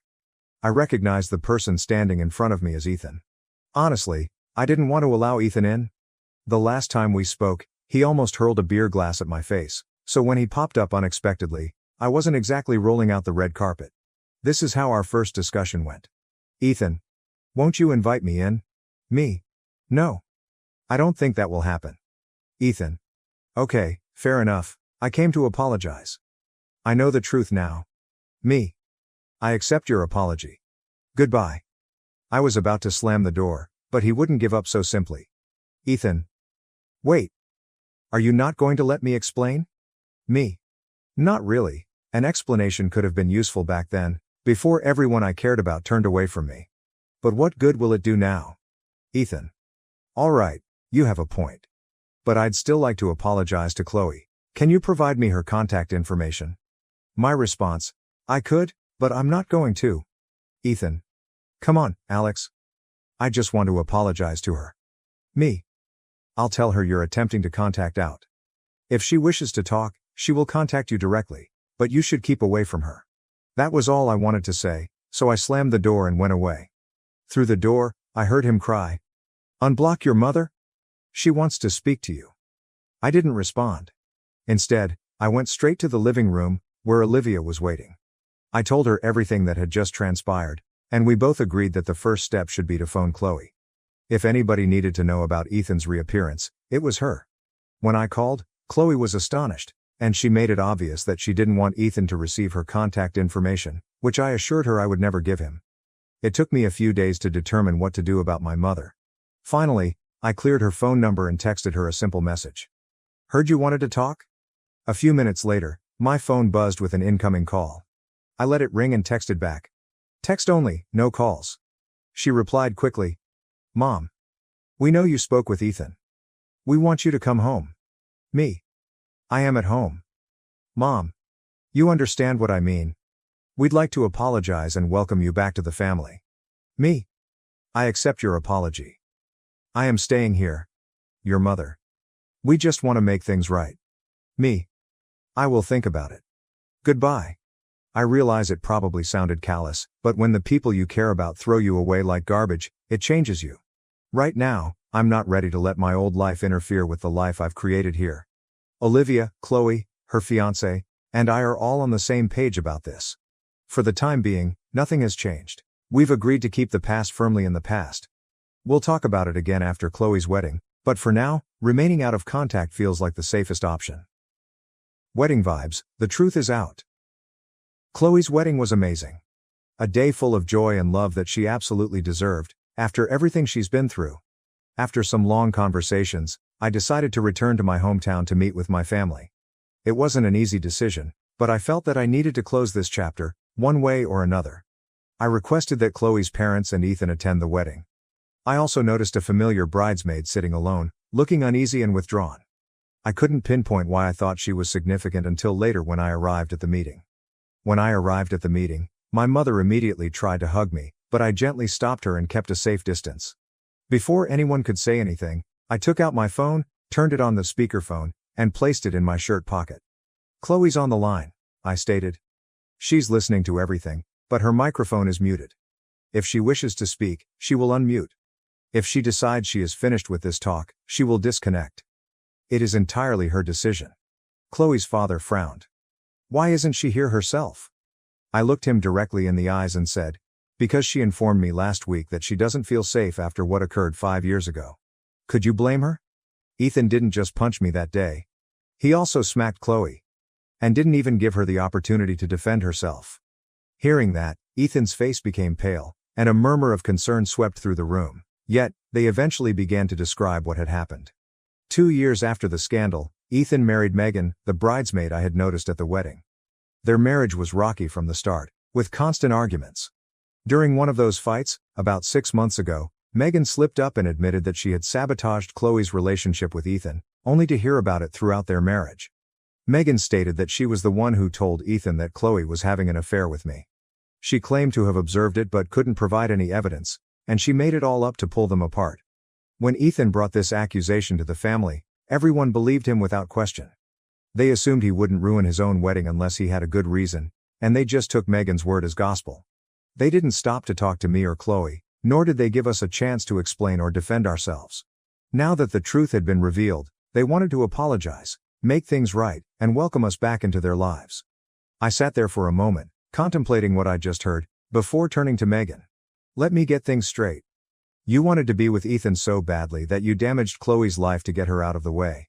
You built your fleeting happiness on lies, on betraying those who trusted you. Was I just collateral damage? How does it feel to know that all you built was based on someone else's pain? Next, I looked at Ethan. We've grown up together, guy. Chloe, you and I felt like family even before we became one. But instead of approaching us, you simply believed her falsehoods and tore our lives apart. How could you do that? Finally, I addressed Chloe's parents and my own. To both of you, I will pose the same question. You reared us. I believed you were aware of our identities. But when the initial complaint was leveled, you didn't even engage in a civil conversation. You did not believe we were worth the opportunity to defend ourselves. You basically assumed the worst and brushed us aside. How could you do it? Nobody said anything. They just sat there in silence. Following a lengthy pause, I continued. I know where I stand with all of you now. You made it apparent 5 years ago that you did not believe I was worth it. No phone call, no talk. You showed me my spot, but it isn't here. I cannot speak for Chloe. She will make her own decision on what happens next. If she accepts your apologies, she will contact you. But do not hold your breath. As for me, I'm finished. I'm returning to my true house, which I created after you all abandoned me. And, while I'm relieved to finally know what occurred, all of this could have been avoided if anyone here had exercised common sense 5 years ago. Maybe this will still feel like home. I walked out, blocked their phones again, and contacted Chloe to make sure she hadn't missed anything crucial. We both decided that this was the end of the line, and we'd keep out of communication with everyone involved. The next morning, as I drove out of town, I had a sense of closure. This would be the last time I ever came back here. My future was waiting for me back home, with Olivia. I already had the ring, and it was finally time to ask her to marry me. Engagement goals. A new beginning. And that was how my life turned a new page. After all the pain and loss, I found true happiness. I learned that family isn't always blood, but the people who love and accept you unconditionally. I learned that the truth always wins, even if it takes a long time. And I learned that no matter what life throws at you, you can always stand up and build a better life. My mother-in-law ruined my wedding moment. She spilled wine on my dress right before the ceremony, all with a fake, calculated smile. So, where do I even start with this mess? My life feels like a reality show gone wrong. You know, the kind where the protagonist keeps tripping over her own feet. However, in my case, my feet are entangled in a whole lot of family drama. Okay, let me back up and set the scenario. I am Ava, 36, and I am married to Liam, the most amazing, frustrating, and completely loyal man in the world. Is there a catch? Liam is a soldier. He is now deployed. Again. And this time, it seems like forever. The quiet in-between times is crucial, as it can feel like a giant tomb. Liam is brave and determined, and I admire him beyond words. The other day, he unexpectedly called, offering a brief moment of connection before suggesting I connect with his mother, Meredith. I was stunned. What are you talking about? My voice was definitely sharper than I intended when I asked. He groaned, exhausted. Meredith hasn't been herself since Dad's death. Her loneliness is extreme. For real? I am. We've all struggled with this deployment's isolation. Liam's words hit me hard. This deployment has been tough, and I miss him so much it hurts. But then he proposed that Meredith and I might support each other more and spend time together. I was initially skeptical. Meredith and I? Close. We've always had a polite, distant, frigid relationship. But then I saw his point. We're both lonely and clutching on Liam. Considering becoming a buddy-buddy with my mother-in-law could help us both feel less alone. Sharing simple things could help us feel less alone.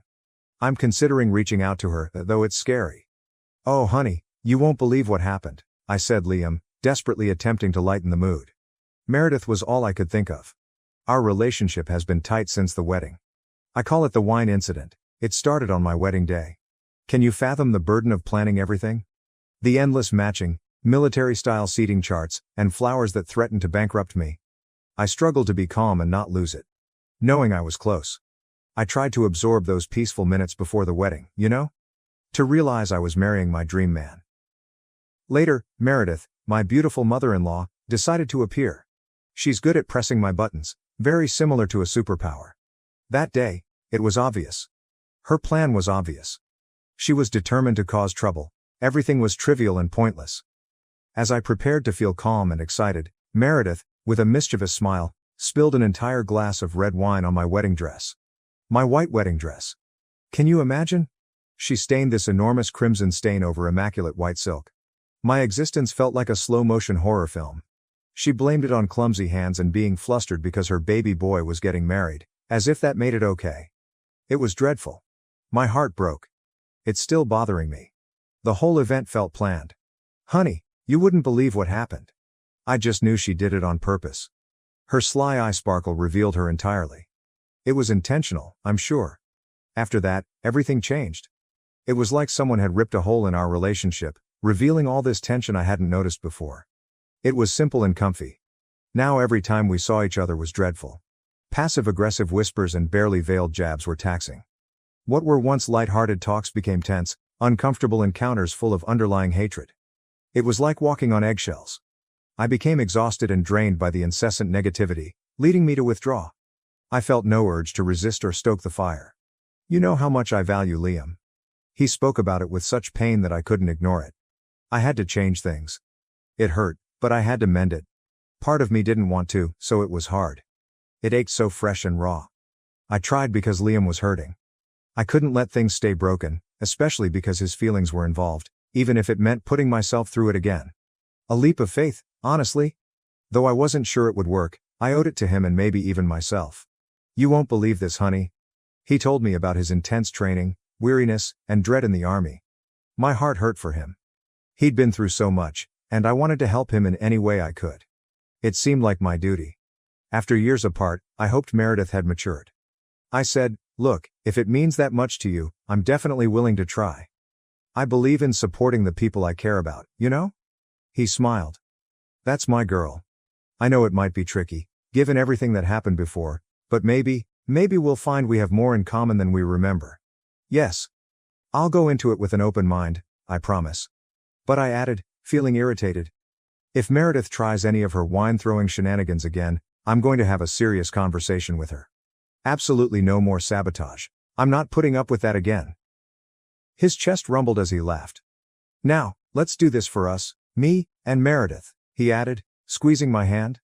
"Thanks, Ava." A little thank you meant everything. It felt fantastic to help him and leave my comfort zone. Naturally, I have reservations, but seeing how much it means to him makes it all worthwhile.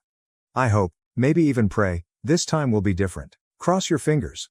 I told him, I'll make it right when I get back, truly meaning it. That weighty talk with Liam about his mother was heartfelt.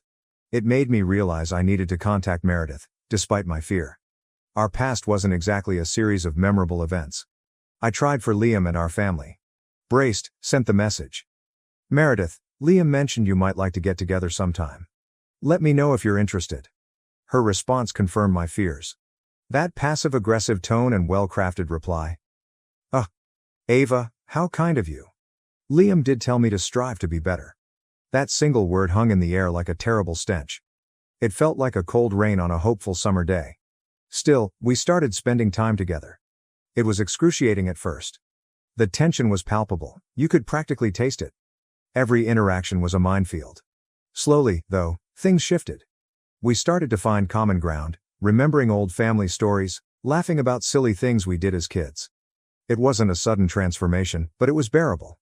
The old Meredith, whom I knew well, resurfaced. It was subtle, almost imperceptible to others, with snide remarks and subtly undermining observations. I felt alone in noticing it, constantly on edge, waiting for the other shoe to drop.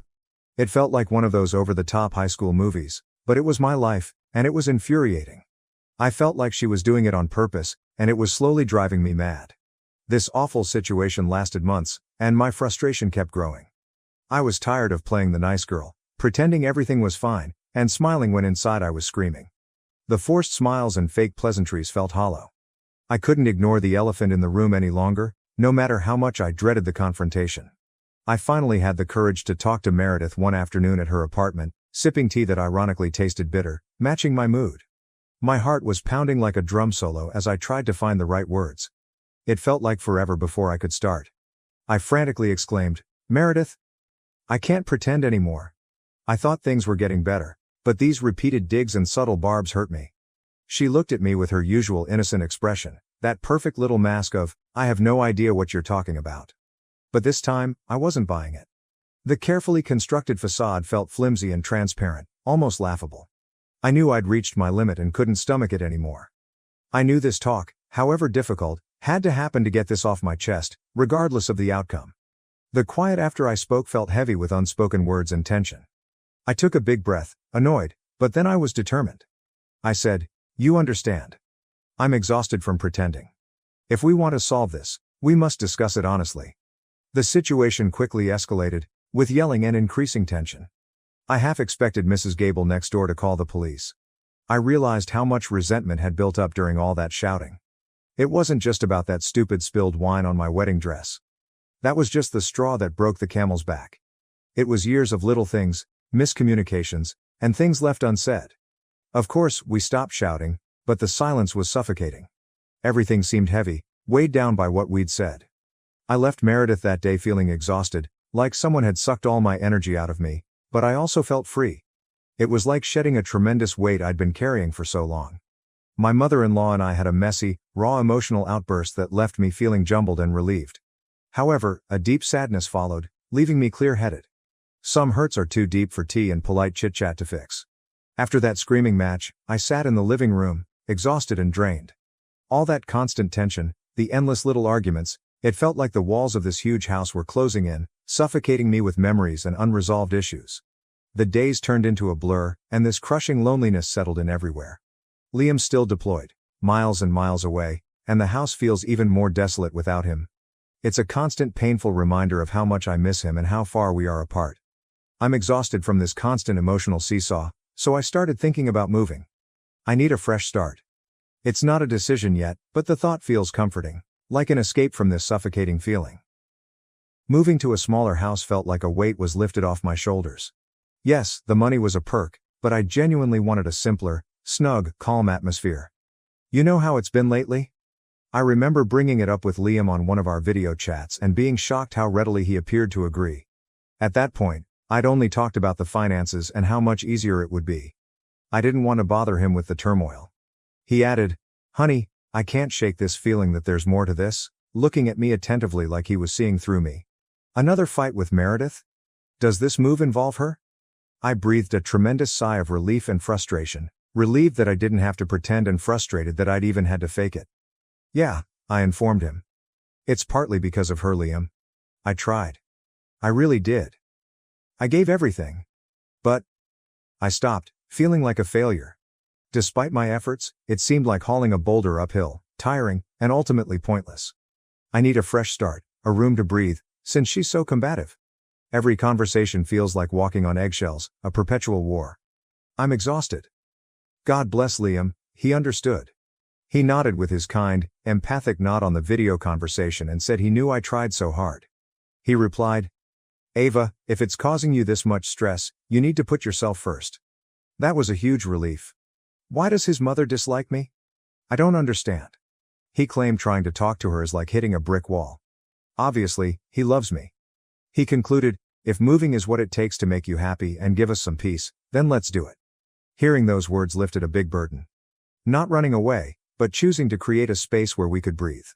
It was great to know he didn't blame me and understood. It wasn't just his support, but his words. His point wasn't to lecture or guilt me, it was genuine understanding that makes you feel recognized and valued. I was encouraged that prioritizing my well-being was necessary, not selfish. I needed a location where I could thrive, not merely exist, without anxiety. That conversation changed me. Talking to him gave me strength and purpose. Knowing I had his unconditional love and support encouraged me to face whatever came next. Moving wasn't a panacea, but it was a necessary step toward inner peace. Looking around our old living room, I dreamed of a new, warm environment without bad memories or unsaid tensions. I needed that leap of faith to create a secure area where Liam and I could be ourselves, away from all the unpleasantness in our life, especially with Meredith. 3 months later, I'm situated in my new apartment. So stylish, so me. Leaving that old place with its heavy, lingering unhappiness felt like shedding skin. I'll never forget this amazing feeling. My 36th birthday was approaching, and I was excited. For my first birthday in my new house, I wanted it to be special. I usually left the apartment the night before to let my friends and family decorate as a surprise. But this year was different. My place was too small for a huge celebration. Instead, my closest friends were already celebrating early before our flight tomorrow, creating an intimate and fitting atmosphere for this new chapter. That brought calm joy, you know? Peaceful satisfaction in this quieter, more personal celebration. I wouldn't exchange this sensation. It seemed fitting to celebrate a new beginning calmly and joyfully. It was great for marking this new period of my life, which finally felt mine. Imagine, we were jammed into my apartment, excited for our excursion. The air was full of laughter and pre-vacation enthusiasm. Everyone was excited. Then, bam! The phone vibrated. Text from Meredith. Something about calling her quickly was urgent. My gut flipped. I couldn't ignore it. It seemed unusual to go from excitement to anxiety. I excused myself, claiming to retrieve something from my room, my heart racing. Closing the door, I called her. My phone holding hand shook. I said, "Meredith, what's wrong?" She had a biting voice. It punched me. She blasted me. "What the hell is wrong with you?" She shouted about my behavior and how she'd had enough. Wow, I was shocked. I mumbled, "Excuse me? What are you talking about?" I couldn't believe she was talking to me. I was shocked and hurt. It hurt a lot. The pre-trip enthusiasm was gone, replaced with a terrible knot in my gut and growing bewilderment and hurt. What happened to make her behave that way puzzled me. It was so unlike her. I needed to process this badly. I needed a minute, just to breathe and figure out what to do next. What my problem seriously is that what this is all about? I couldn't believe her, It felt like she was attempting to divide me and my son. She sneered, "You're upset because I told him the truth." It was ridiculous. I asked, "What's up, Meredith? You're being unreasonable, I don't have the energy for this, and I'm exhausted dealing with your negativity. Your unhappiness isn't my concern, just leave me alone, I need to enjoy this birthday weekend." She then dropped this unbelievable gut-wrenching bomb. She spoke with a mix of resentment and elation. "You won't enjoy your birthday this year. I warned you, so consider it a preemptive strike." My pulse raced against my ribs as I mumbled what on earth you were talking about, perplexed and terrified. The sheer audacity of it all was amazing. Was she actually this malicious? She smiled. A wicked, twisted look that sent shivers down my spine. So serene, her voice was almost unsettling. "After not receiving an invitation, I felt underappreciated, so I decided to make your birthday truly memorable. I couldn't wait any longer, so I went to your house and destroyed everything.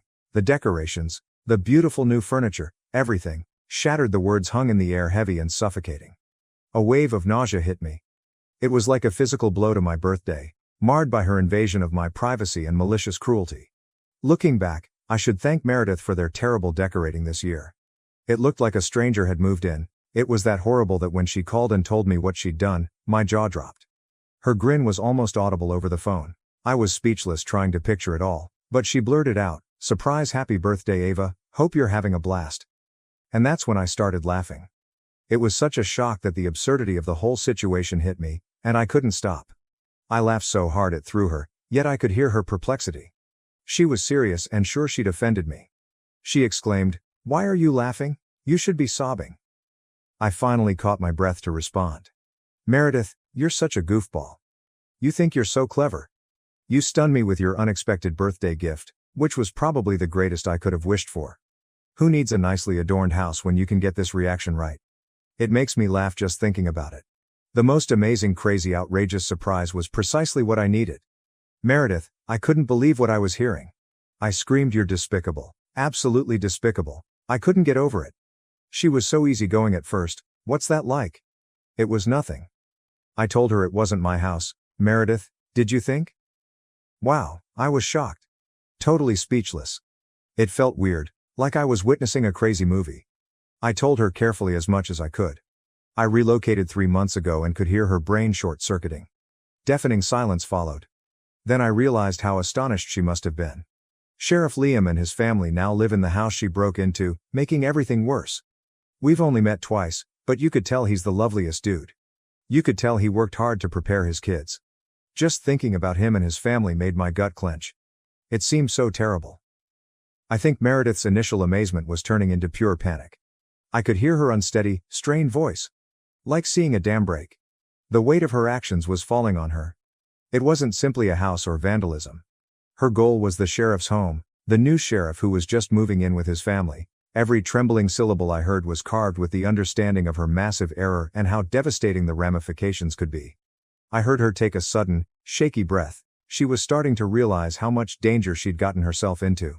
The terror in her voice was almost palpable. "Oh my God. Ava?" she muttered, her voice cracking. The words hung in the air heavy with desperate panic. An odd laugh came to me. The golden sister ditched her kids for a sugar daddy, then threatened my job, but I recorded her and reported it all to CPS. Seriously, where to start? I sometimes think my life is a twisted soap opera. Not luxurious palaces and villains. Every trailer park character has a secret, a grudge, and many awful mistakes. Allow me to explain. My name is Eleanor, but everyone calls me Ellie. I don't always think positively. But my sister Bianca is different. She left her kids with me for 8 weeks, so I acted. Golden children are never as pure as their parents think. Bianca always won as a child and got away with being mean to me because she was the golden miracle child. My sister was attractive because she had lovely eyes and thick curls. Dolores, my mother, compared our looks forever. I have straight hair and dark eyes. After we were teens, my mom loved comparing us. She kept telling me to dress like Bianca and teach me makeup. If I asked her for help looking beautiful, she would bully and tease me.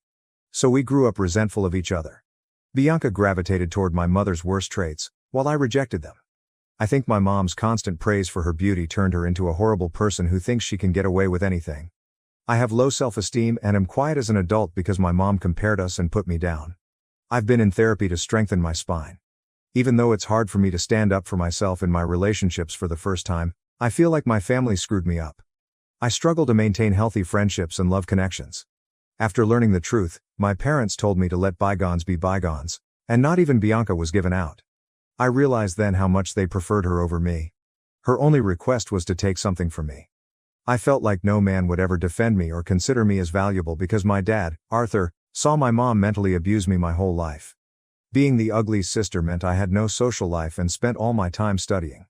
I graduated high school with a 4.0 and got a full ride at my top university, which was great because my mom told me the night before I started high school that she was paying for Bianca's college since she was the oldest, but I would have to pay for community college. I cried and asked her why she didn't love me as much as she loved Bianca, and she said she did, but I spent all day excited to tell my parents about my scholarship. I suppose I was glad to have something Bianca didn't. My parents didn't mind her partying and getting bad grades in high school, and she only went to college because they could afford it. Her grades were so bad she wasn't going to a good one. After I told my parents about my scholarship, Arthur said nice job, and my mom didn't look up from her phone or respond. She ignored me for a week. I tried to ask her why she was furious at me for getting a college scholarship, but she ignored me and went into another room. Her hatred for me winning a scholarship when most parents would be thrilled was extreme. Why am I messed up and resenting her? Whatever. I realized how alone I was and how much my family wanted me to feel secluded then. Why did my mom hate me for life and make me hate myself? One of my darkest days was when I earned my scholarship and wept myself to sleep, accepting that I would never have a family who loved me like Bianca. I hated her for it.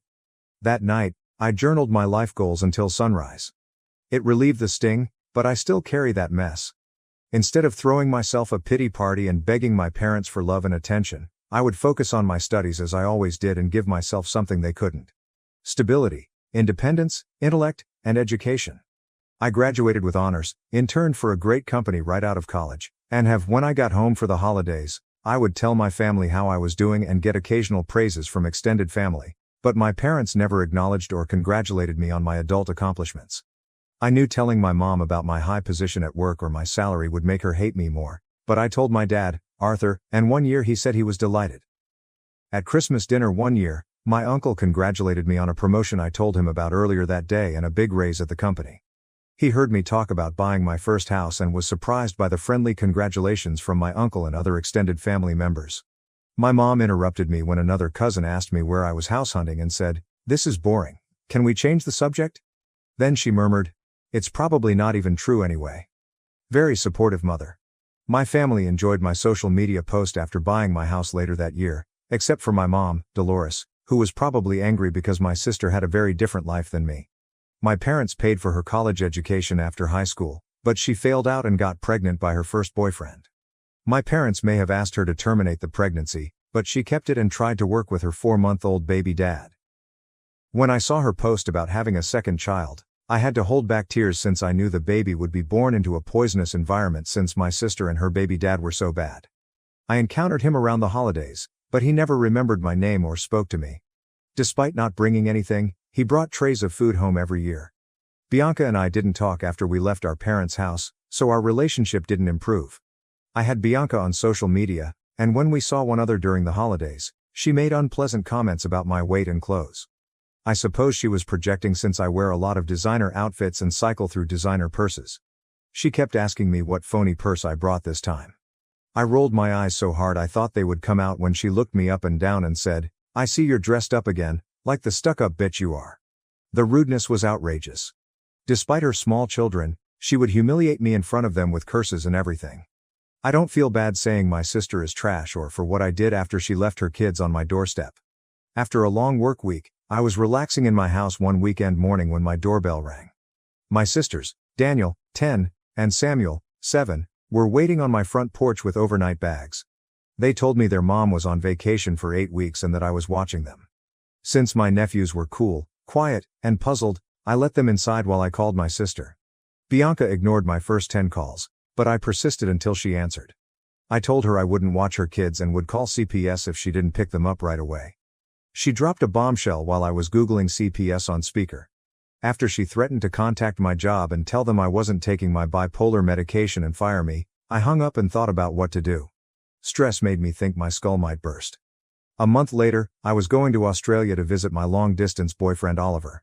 I have no idea who to call other than my mom, Dolores, and she usually sided with my sister, so I shouldn't have been surprised. I told my mom that my sister hadn't even dropped off her kids, and she stated they were old enough to come to my house alone. My mom started guilting me, claiming my sister has done a lot for me and I ought to help her one time as I never did. That drove me insane, and I screamed at her to tell me one time my sister helped me or improved my life. I informed my mom that she and my sister had never supported me and treated me like an unwashed dog in their house. If necessary, I requested my mom visit me so I could leave her in my house while I flew to Australia as my nephew's caregivers.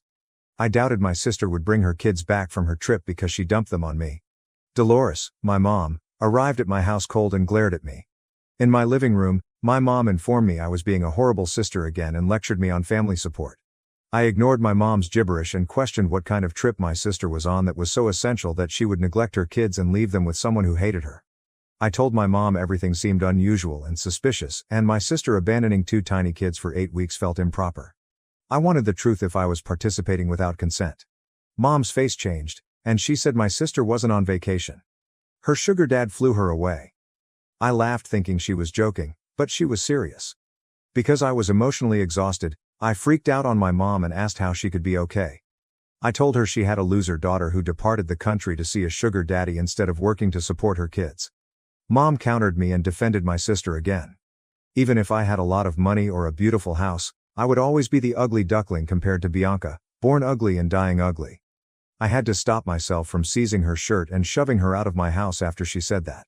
I yelled at my mom to leave, but she refused, and when I tried to get her out, she pushed me into a coffee table with one of my favorite vases, which Oliver gave me the last time he visited. I got DoorDash for everyone and let them watch movies and play video games in my living room until they passed out. When I finally reached her, I yelled at her for ruining my life and mentioned CPS again. Bianca laughed sinisterly over the phone and told me I could watch her kids or lose my job. She said I was nothing without my job and would be a loser without it. This hurt because it was true. I had a degree and a good resume, but I associated it with my work success and would do anything to keep it. I cried and asked my sister why she despised me and left her kids for a sugar daddy. She suggested she could make millions from a sugar daddy in 2 months, so I didn't care. She was probably attempting to break me down and make me feel tiny, so I gave up. Actually, it was functioning. After a final threat of contacting my employment, my sister hung up on me, and I broke down in tears again, realizing I had no power over her. In private upstairs, I called my sweetheart, Oliver, while my nephews watched a movie in the family room. I cried and told him everything after my nephews were left on my porch. I sobbed as I told him about my sister's threats, my mom's hatred, and how she trapped me. My partner, who lives across the world, made me feel loved and supported and was my only ally. He said my sister was maybe committing multiple crimes by abandoning her kids and intimidating me with professional blackmail and needed proof. He recommended me to call my sister again and urge her to repeat her warning concerning the fake medical claims, but secretly record the conversation as evidence. Oliver knew about my background with my sister and my parents and said my sister was definitely unstable and could act on her threat at any time, so I should prepare. I was terrified, but he was right. I knew my sister was insane more than anyone, so I followed his plan while being emotionally overwhelmed. Still, I wanted my nephews to feel safe and cared for. I understood what it was like to be a child in an unwanted household, and I didn't want to make these innocent little guys linked to me feel that way. I played a multiplayer video game with them downstairs and enjoyed it. When I learned how to play first-person shooters, they were shocked and laughed as I killed after kill. After a hectic weekend, I wasn't expecting to bond with them, but when we ordered pizza and competed to eat the most pepperoni, I found I adored the 2 tiny guys. They were unlike their mother. Even though I knew my sister couldn't have been a good mom, they were both polite and sweet, hilarious little guys, even though it took them a long time to open up. They always said please and thank you and cleaned up well. While hanging out with my nephews in the afternoon, I saw that they both had holes in their socks and that my older nephew's pants were too small. I found all the clothes my sister had brought for them to be too old or undersized for the boys. Again, I wasn't surprised that my sister was a cheap, irresponsible parent, so I took my nephews shopping for new clothes. I nearly stabbed myself several times at the mall because my nephews burst out of their shells and ran around excitedly. I remember being ignored as a child, so I wanted them to feel like they could have anything they wanted and that I was there for them and wanted to make them happy.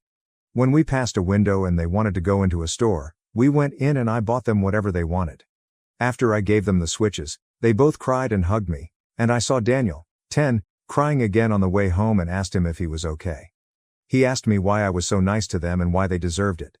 I told him they were my boys and kids, so they deserve happiness. He started crying more and said he was mad at his mom for separating us. This hurt my heart, and I told him I was sorry. After a large dinner at home, they played switches together all night.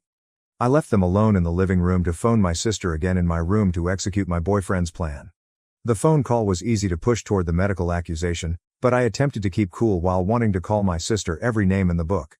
When I mentioned CPS again, my sister freaked out and threatened me, claiming I would get fired for being a crazy secret and that nobody would know if she was lying about taking my medication. She kept telling me that nobody would believe a crazy sick like me and that I didn't deserve my work. I suspect my sister was high during this call since she sounded strung up and kept repeating odd stuff.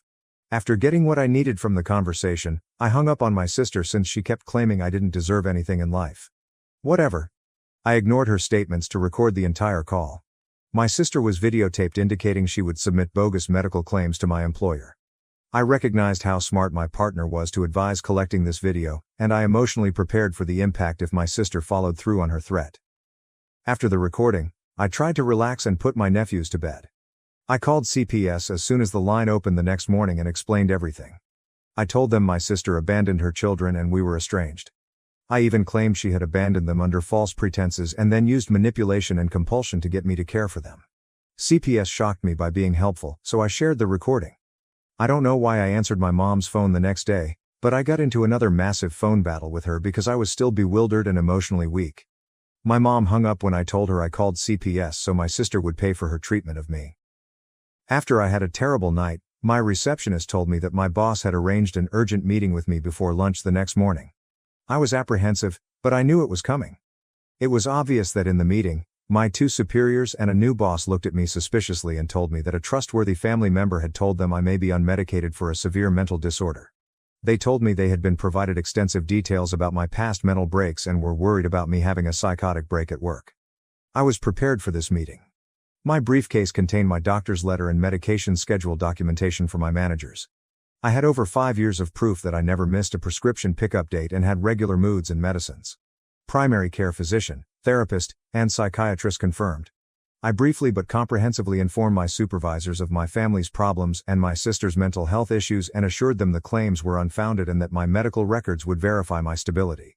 My bosses took a moment to read through all the material, but once they realized that I had medical evidence from different MDs, they looked satisfied and apologized for calling me into this meeting, stating that they had to perform their due diligence before closing this case. My one supervisor even congratulated me on a successful quarter and brags about my accomplishments to the other supervisors, making me look wonderful. I giggled at how well the conference went despite its objective and thought about my sister's silly plan failing. I smiled dumbly every time I thought about calling my sister after work to tell her her plan had failed, so I couldn't focus on my work. When I got back to my car that day, I called my sister and almost cried laughing as I told her the meeting had only taken 15 minutes since she sounded mad and idiotic on the phone and my bosses had never believed her. My sister was outraged and accused me of lying to save face after thinking I had been fired. This made me laugh harder, and I told her she had failed at firing me like everything else. Her children were upset because she could only lie and fail at 40. My sister lost it again and called me the B word and C word, stating I had betrayed her and that she was catching the first plane back to make me regret all I did to her. I laughed after the conversation, but when I got home and saw my nephews, who were happier since having DoorDash, I knew this could become worse. I only knew my sister was insane and coming home to avenge me.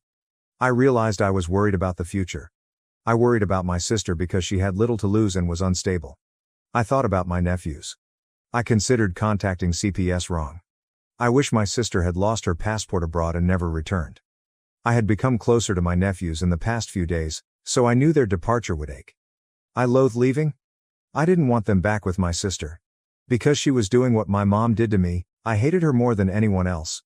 Since my thoughts was racing, I checked on my sleeping nephews and grieved discreetly in the hallway after closing the guest room door. This was unfair to innocent boys. Next day was a sham. The door knock sounded like a sandbag being slapped on my front door. I opened it and saw Bianca next to a 6'5", 300-pound man. I could fit my head in one of his huge palms. I can just see my mom, Dolores, behind him, and before I could say anything to warn them to leave, the man put his hand on my shoulder and shoved me down. Bianca, my mom, and the stranger entered my house, and I fell to my floor with a shoulder injury from the man's throw. My sister brought the stranger to my house, and I yelled at him not to touch me, but he only spoke Russian. Before my sister beat CPS to my house, I didn't understand. They'll arrive about 11 a.m. Nonetheless, my sister shattered my door at 8 a.m. My nephews left the guest room sleepy after the commotion woke them. I tried to protect them, but my sister barked at the stranger to put my nephews in the car. Absolute chaos.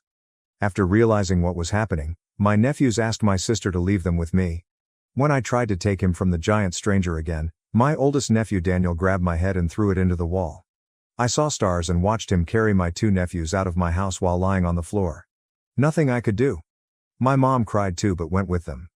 Before they left my house, my sister came over as I cradled my head in my hands and spit at me directly in the face when I looked up. It was one of my darkest days and the worst thing anyone has ever done to me. They left in a huge black Suburban I had never seen my sister in. I didn't know the man, and I couldn't believe my sister had traumatized everyone. She didn't let them take anything. Without clothing, switches, or breakfast, they left. I felt terrible for them and had my first anxiety episode. I loved my nephews with all my heart and wanted to protect and care for them like I never had when I was their age, but I didn't understand how much it would hurt. However, they were afraid, shoeless, and in a car with my insane sister and a huge stranger.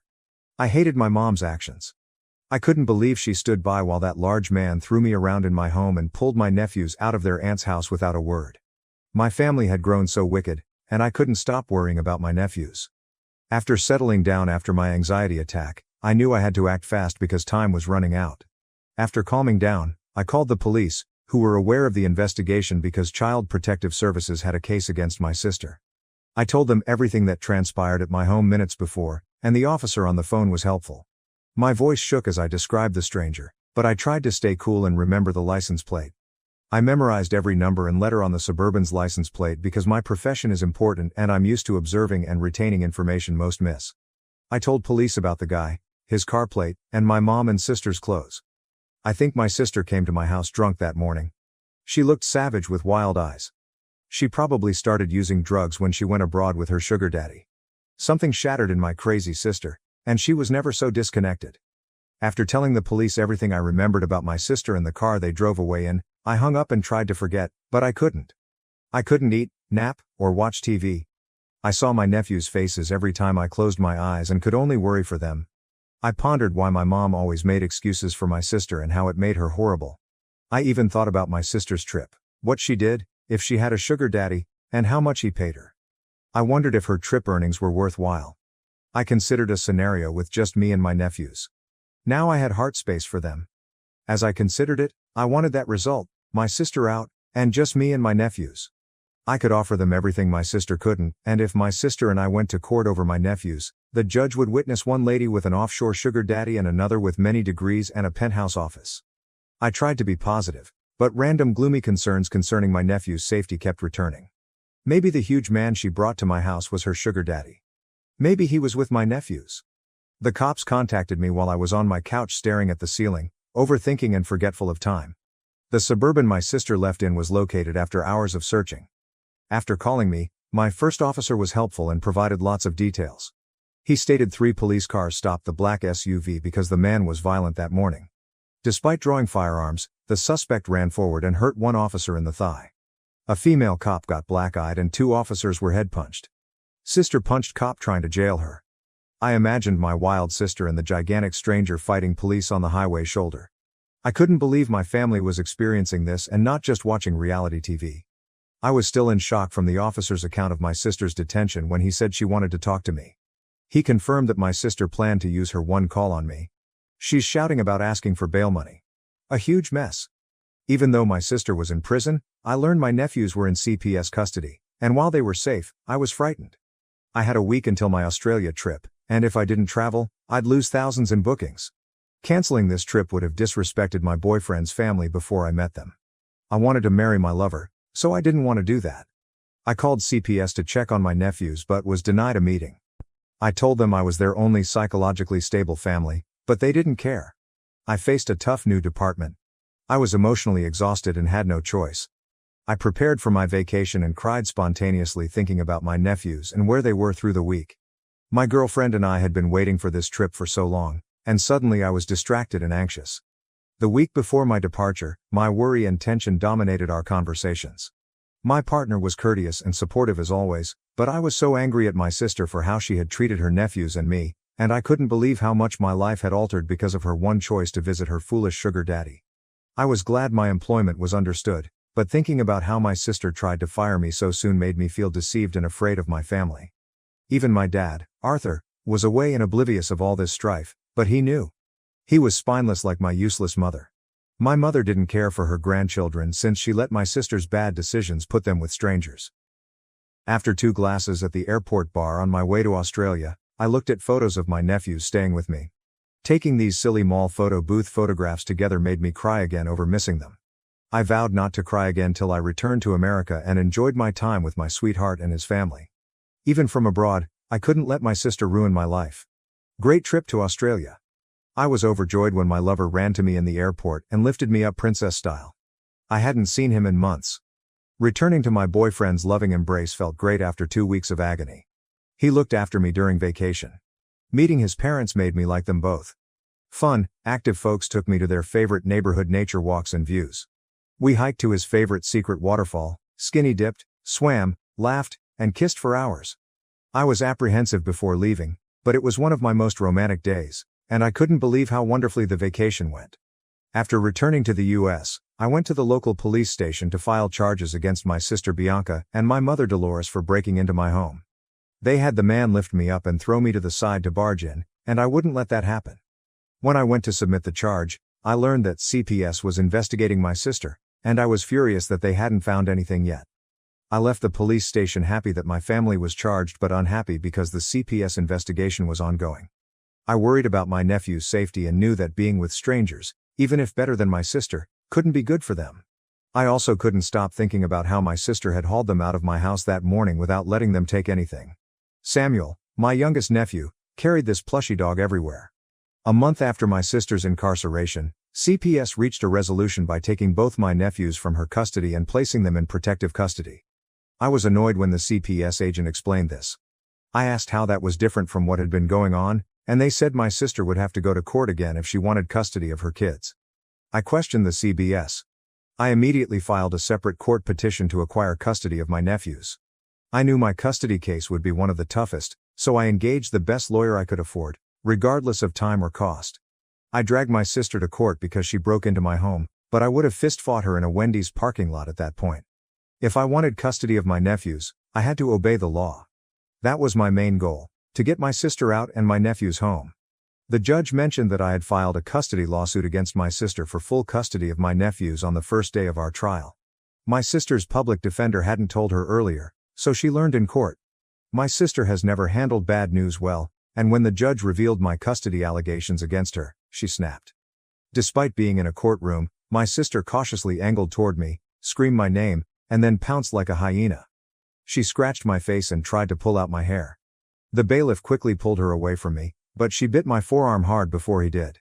The bite looked bad and got infected, and it was one of the worst aches I had ever felt. I knew my sister had sealed her destiny after everything settled down in front of the judge. My sister was imprisoned for all her offenses after 2 years. Her appeal chances were poor because she was serving life without parole for many offenses. Dolores, my mother, evaded prison by testifying against my sister and threw her under the bus. I never dropped the breaking and entering accusations. The best part was seeing my mom blame my sister for everything while screaming crocodile tears. Even after a lifetime of government aid, I couldn't believe my mom betrayed her perfect golden child. Staring at my mom on the stand that day, I knew I would never see her again. Never wanted to see her again. A lifetime of observing her and my sister's toxicity exhausted me. My sister made my life a never-ending court battle, and I wanted a normal life. My nephew's birth father and his family sued me for full custody, prolonging the process. I didn't care. My sister's imprisonment meant no force on earth could keep me from them. After almost 2 years of court battles, I regained full custody of Daniel and Samuel. The smile and hug they gave me when they got home to find their bedrooms decorated for them will never leave me. In my younger nephew Samuel's bedroom, he rushed to show me his rediscovered Switch. I surprised him with his plush doggy and hugged him tightly when he collapsed. My oldest nephew Daniel joined us, and both boys cried into my hair and told me they missed me. My oldest son grinned at me with tears in his eyes and said, "I knew it, Auntie. You would return for us, I knew." In the company of my two favorite boys, I found my family, not my birth family. It was perfect. My future sister-in-law caused my miscarriage, yet was still accepted. During my next pregnancy, she mocked me and ruined the joy. Let me tell you what happened, gentlemen. If not for my life, you wouldn't believe this story. Some days I feel like I'm in a Lifetime movie. Extremely dark and twisted. My ex-sister-in-law killed my first baby. Yes, you read correctly. Still, she was invited to our next pregnancy announcement. Yeah, right? Insane. Then it gets crazier because a wedding, kidnapping, and legal trouble are involved. I'm shocked to say this about my family, not how I saw my life. 5 years ago, Caleb and I went on a blind date. Isabella was hesitant about the date. You know those scary stories? I forgot my worries when I met Caleb. He made me feel like the only girl in the room with his charm and attention. He noticed how my eyes fluttered when I flirted and how my lips pouted when I liked something. I thought it was adorable and pure. I was smitten from the start and thought I would never fall. He joked that his family was insane on the date. I joked that we're all insane and didn't take it seriously. Oops. 2 years later, I was walking down the aisle to marry him. Interestingly, our first relationship issue arose on our wedding day. This was my first time meeting his brother's girlfriend, Serafina. The first time I saw her, I wore white and had professional makeup. This was after Caleb and I had uttered our vows, so I was still high on serotonin and had drunk some. I danced to Serafina to introduce myself. I wasn't going to comment about her outfit, which was near to white, because I'm non-confrontational. I moved to hug and greet her, but she pushed me away and looked disgusted. She told me I was embarrassed and didn't like attention. I kept dancing, and she told me I was glad Caleb had such low standards because if he were more like his brother Ethan, he would have slapped me for even considering him. Like what? I don't know why you'd brag about your partner hitting a woman, but I kept dancing and ignored her, which is why she did what she did. Maybe she had mental issues, but she returned a few minutes later with a glass of wine. It destroyed my wedding dress when she flung it. She then abruptly said she knew Caleb and I wanted kids and prayed I never got any. It was random. Why did she dislike me? I wanted to cry, but I didn't want to be seen or ruin my day. I gathered myself, went out back, called my friend Madeline, had her bring me a spare white dress, changed into it, and went back out into the floor to dance. Nancy's negativity wouldn't ruin my day. I didn't tell anyone what she did since I didn't want her to ruin my day. I now regret that choice. Caleb and I started trying for a baby soon after our wedding. We had always wanted one, and now that we were married, we were ready. A few months later, I was pregnant. Then calamity hit. After Serafina tripped me and I fell belly first against the stair railing, I miscarried. Ugh. Though I should have been upset, I thought it was an accident. Caleb and I hadn't told anyone since my pregnancy hadn't started showing. I now think she knew. She continued asking cryptic questions and making me drink beer. Both ways, it was heartbreaking. The worst part was that following our next doctor's appointment, they did tests and found it unlikely I'd get pregnant again. I saw Caleb cry for the first time that day.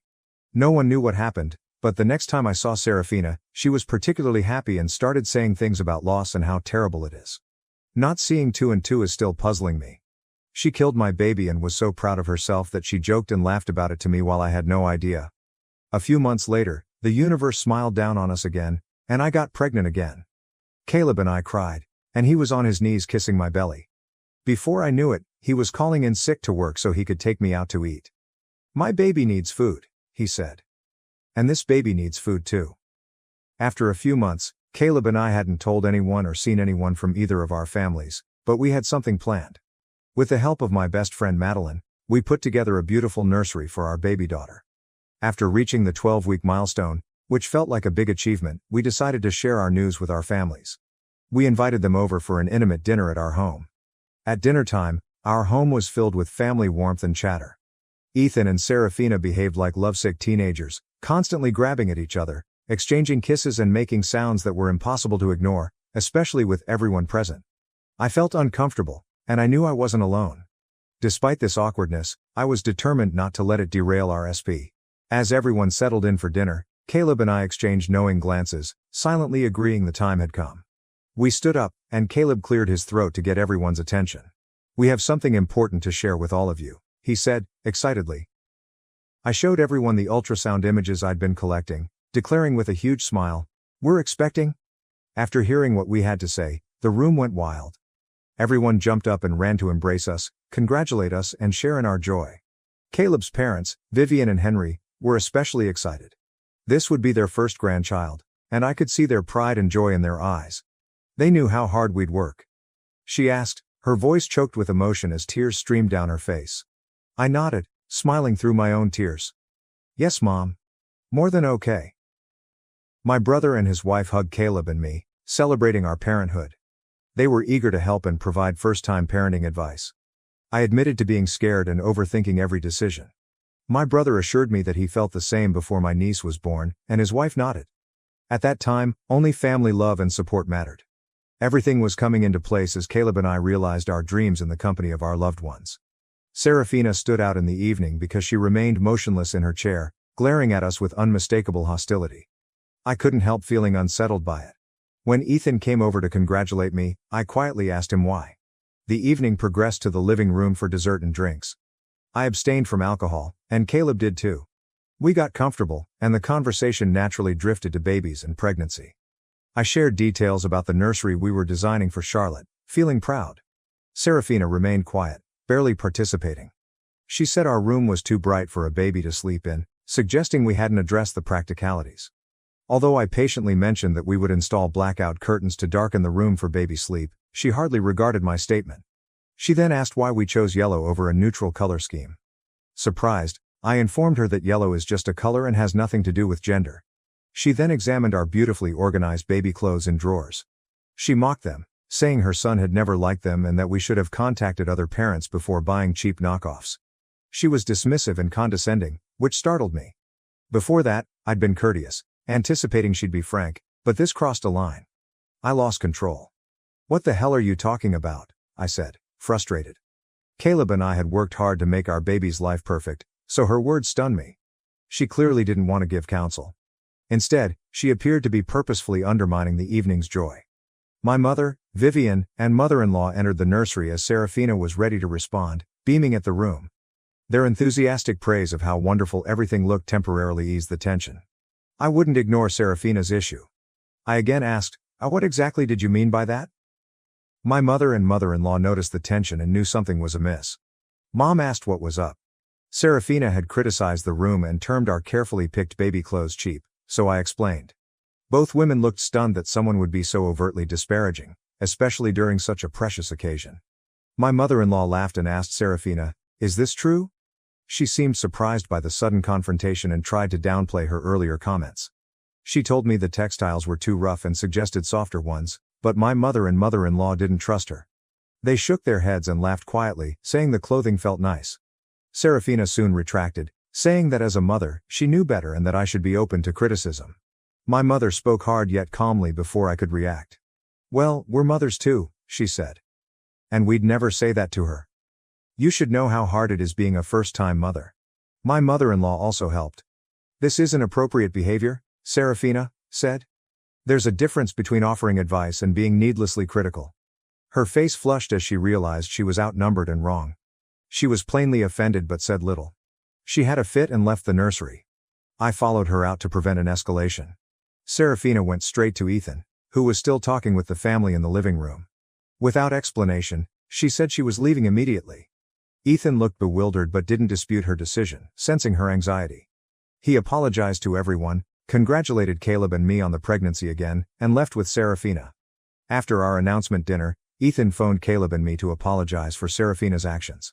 After my mother-in-law chastised him for bringing Serafina to such a private family event, he discovered everything. I immediately forgiven Ethan because I realized it wasn't his fault. He felt worried and sought to explain Serafina's wrong behavior. Ethan said Serafina suffered pregnancy trauma. At 16, Serafina fell pregnant with her son. After marriage, they tried to have more children but ran into problems. Their mental health suffered after years of infertility, which led to their divorce. Ethan says Serafina was sensitive to other women's pregnancy, which may explain her unpleasant reaction to our celebration.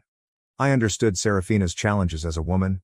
I understood her grief and disappointment and knew they had caused emotional wounds. Though I sympathized with her circumstances, her comments during our dinner announcement were unpleasant and inappropriate. So I decided it would be best to maintain some distance from her at future family gatherings to protect the positive atmosphere I wanted to preserve around our growing family. Ethan and Serafina continued dating, and on the day I delivered Charlotte, Ethan called and asked Caleb if he could bring Serafina to visit our newborn. Although we had reservations, Caleb and I reluctantly agreed, hoping perhaps things would be different this time. Unfortunately, this proved to be a mistake. As soon as Serafina saw our baby, she immediately commented on how little hair our newborn had, suggesting this indicated her hair would remain extremely thin as she grew up. Her words felt like a direct attack, and I could see the irritation on Caleb's face as well. This comment was another unnecessary and insensitive remark during what should have been a purely joyful moment. Ethan, sensing the tension in the room, didn't allow Serafina to stay long. After offering brief congratulations, they quickly departed. This year, Ethan shocked everyone by announcing his engagement to Serafina. The news received mixed reactions, particularly from my mother-in-law. She openly expressed disappointment with Ethan's decision to marry Serafina, having never wanted her to become part of the family. Apparently, my mother-in-law and Serafina had been clashing for months. Knowing my mother-in-law is typically warm and kind-hearted, I suspected Serafina's behavior was likely causing their ongoing tension. When Caleb called Ethan to discuss the sudden engagement, believing everything was moving too quickly, Ethan confessed that Serafina was actually 4 months pregnant. Apparently, Ethan had only discovered this 2 months earlier and had kept it secret as they feared judgment before getting married. Ethan explained that he wanted to marry Serafina before their baby arrived, which seemed reasonable given their circumstances. However, during the wedding preparations, Serafina threw a tantrum while trying on wedding gowns because she couldn't fit into any of them. She had gained weight during her pregnancy, making it difficult to wear her dream dress. Ethan attempted to convince her to choose something more comfortable, but she refused to compromise. Ultimately, she demanded that Ethan change their wedding date. Originally planned to occur before the baby's arrival, it was now postponed until a month after the baby's due date so Serafina could lose some pregnancy weight. Despite the frustration the scheduled change might have caused everyone, I understood that this was Ethan and Serafina's special day, and they deserved to choose a date that made them comfortable. A month ago, Serafina delivered her daughter, and Caleb and I had even visited the hospital to congratulate the new parents. For their upcoming wedding, Caleb was selected as Ethan's best man. We weren't comfortable leaving Charlotte behind for the entire day, so we decided to bring our daughter with us. My mother-in-law and I discussed child-care arrangements and agreed we could manage looking after Charlotte between us. I initially considered hiring a hotel babysitter, but with increasing concerns about child abductions, I felt safer having a trusted family member watch Charlotte during the reception. I planned to avoid drinking and would retire early to our room anyway, ensuring Charlotte received proper care throughout the event. However, about a week before the wedding, Serafina called me. During our conversation, she asked if I would be bringing Charlotte to the wedding. I confirmed our plans and began explaining our childcare arrangements for the evening. To my surprise, Serafina interrupted me and stated she didn't want Charlotte at the wedding. Shocked, I asked why. Serafina explained that she only wanted her miracle baby to be the center of attention, claiming that Charlotte's presence would divert attention away from her child. I tried reasoning that everyone had already met Charlotte, and nobody could possibly steal attention from Serafina on her wedding day, but Serafina remained adamant and grew increasingly upset. She warned that if I couldn't respect her boundaries, I wouldn't be welcome at the wedding. The situation eventually escalated into a major argument involving Serafina, Ethan, Caleb, and my mother-in-law. Ethan contacted me, apologizing for Serafina's behavior and clarifying that I was still very much invited to the wedding. He urged me not to take Serafina's words too seriously and assured me that bringing Charlotte was absolutely fine. I felt furious with Serafina and considered skipping their wedding entirely, but I knew supporting Caleb and attending his brother's wedding was important. So I decided to set aside my feelings and attend, focusing on making the best of the situation for the sake of family harmony. This brings us to the incident that occurred during Ethan and Serafina's ceremony. Several relatives couldn't resist admiring Charlotte, commenting on how adorable she looked. Serafina occasionally shot me disapproving glances whenever our eyes met. She clearly still resented me bringing Charlotte to her wedding, even though her baby unquestionably remained the star attraction, and I made zero effort to seek attention. When the celebration moved to the reception area, my mother-in-law, Caleb, and I took turns watching Charlotte in our hotel room, exactly as planned. Although my mother-in-law became somewhat tipsy as the evening progressed, Caleb and I remained completely sober, focusing entirely on caring for Charlotte. Midway through the reception, I noticed my mother-in-law, who was supposed to be with Charlotte at that moment, frantically searching for me. Something about her demeanor made my heart race, and I rushed over to discover what was wrong. Caleb, sensing trouble, followed closely behind. My mother-in-law's voice trembled as she whispered that Charlotte was missing. My heart plummeted. Caleb demanded clarification, since he had just left our daughter in her care. That's when my mother-in-law admitted that Serafina had entered the room shortly after he left. They chatted briefly, and at one point my mother-in-law needed to use the bathroom. But when she returned, both Charlotte and Serafina had vanished. Caleb and I, confused and panicked, immediately found Ethan and asked him where Serafina was and why she would do something so alarming. Ethan seemed equally shocked by the situation. Amidst the celebrations and crowds, we alerted hotel staff to search for Charlotte and Serafina. The staff responded immediately, but neither could be found after an hour of searching. I called the police. A hotel employee informed us that Charlotte and Serafina had been found behind the hotel. We rushed outside, feeling dreadful. We found Serafina sitting in a chair, holding Charlotte and smoking with her other hand. Her baby was in a carrier beside her. I cried as I examined Charlotte. Caleb demanded to know why she had done this. My mother-in-law, now completely sober and frantic, screamed at Serafina, explaining she had absolutely no right to take our daughter without permission, and had deliberately disappeared while my mother-in-law was in the bathroom. Serafina simply smirked as she turned toward me, remarking that if I was so worried about my daughter, perhaps I should have listened to her request and not brought her to the wedding. I was stunned, realizing she had deliberately abducted my daughter. She wanted me to panic, searching desperately for my child, just to frighten me and teach me a lesson, hoping I would surrender to her demands in the future. Ethan tried calming everyone, suggesting this might be a misunderstanding. At this point, the police asked if I still wanted to press charges. Looking at Serafina's expression, which showed no remorse or apology for her actions, I decided to proceed with kidnapping charges to ensure she never threatened my family again. Serafina's eyes widened with disbelief as she protested, but police took her into custody immediately. Ethan begged me to reconsider, but my mother-in-law told him his wife's actions were unforgivable. My sister excluded me from her bachelorette party, then asked me to babysit. I said no, but she still dumped her kids at my door and left. You won't believe this, shout, all right? Basically, I was not invited to my sister's bachelorette party since it was for close friends only. However, she later requested me to watch her children instead. I mean, are you serious? I was nice enough to raise her children for free, but I couldn't even join in on the fun. The arrogance, to be honest. I made the decision to show her the truth. It was usually that way while I was growing up. By the way, my sister is Tiffany, and my name is Violet. Little things at the beginning. I had to share my lunch if she didn't bring it to school. I was the one who stayed up late to help her do any schoolwork that was due the following day. It was a major issue and caused problems in my home when she would have tantrums over things, and my parents would encourage me to be the bigger person and let it go. Nothing altered as we grew older. I somehow ended up being Tiffany's unofficial babysitter for her 2 young children. If I didn't have anything else to do, she would drop them off without much notice. Too bad if I had plans. I could find time if I was busy. It seems like it has been going on forever. I endured it for years. Then she became engaged. I had come to terms with the fact that I would most likely be asked to do a ton of things for her wedding. She would count on me to run errands, go dress shopping, assist with planning, and, of course, keep the kids whenever she needed me. I had anticipated all of that. The bachelorette party scenario was something I wasn't expecting. I was looking through Instagram one day when I came across a post from a buddy of ours. A big group of women were celebrating and chatting about how delighted they were as it counted down to Tiffany's bachelorette vacation. Confused, I gazed at my screen. Regarding this excursion, I had not heard anything. I figured I would hear about it shortly and it was just being arranged. A couple of days went by, no invitation, not a word about it. I therefore chose to ask Tiffany, Hey, are you doing a bachelorette trip? Tiffany? Oh yeah, it's just going to be a small group, only my closest friends. Best friends?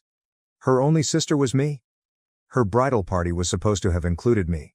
My response, oh, I just assumed I'd be invited. Tiffany, I didn't think you'd be into it. We're having a fun girls' weekend. I didn't want you to feel out of place. Not at home? Even so, what did that mean? As soon as she saw my expression, she said, Violet, you know it's nothing personal. I just want a certain vibe, you know. I pretended to understand and nodded, but I was hurting on the inside. It hurt that she didn't even think about inviting me, even though I didn't want to go on their trip enough to beg. I convinced myself it wasn't a huge problem and swallowed it down. She was free to throw her party. I had no intention of making a fuss over it. I assumed that would be the last of it. I was mistaken. Tiffany, who never calls unless she needs something, called me 2 days before the trip. I answered, already figuring out where this was headed. Tiffany. Hey, so I have a huge favor to ask. I remained silent as I waited. Tiffany. This weekend, I need you to watch the kids. I'm in serious trouble because our sitter just canceled. She told me that her vacation was just for close friends, so I almost laughed, but now she was expecting me to drop everything and watch the kids so she could go, so I let her continue. Tiffany. It would help me so much. You know how hard it is to find a sitter at the last minute, and I know you love spending time with them. The guilt trip was there. I wanted to say no right away, but then I had an idea, so I told her I would get back to her later instead of answering her right away, and she appeared relieved. Tiffany. Sis, thank you. I was sure I could rely on you. I went online and made a last-minute reservation for a beachfront resort after hanging up without making any commitments. Payback time, BTech. Tiffany called again the night before she was scheduled to depart. Tiffany said, so we're good for tomorrow, right? I inhaled deeply and spoke in an informal tone. You. Oh, I forgot to text you. I actually booked a trip for myself this weekend. I won't be around to babysit. Quiet. Tiffany. Wait, what? What do you mean you booked a trip? You never go anywhere? I disregarded the remark. You. Yeah, I figured it was time to do something fun for myself. Hope you figure things out. She began to splutter. Tiffany. But wait. What? You can't just leave. What am I supposed to do with the kids? You. Not sure. Maybe ask one of your close friends? As if I had slapped her, she gasped. Tiffany.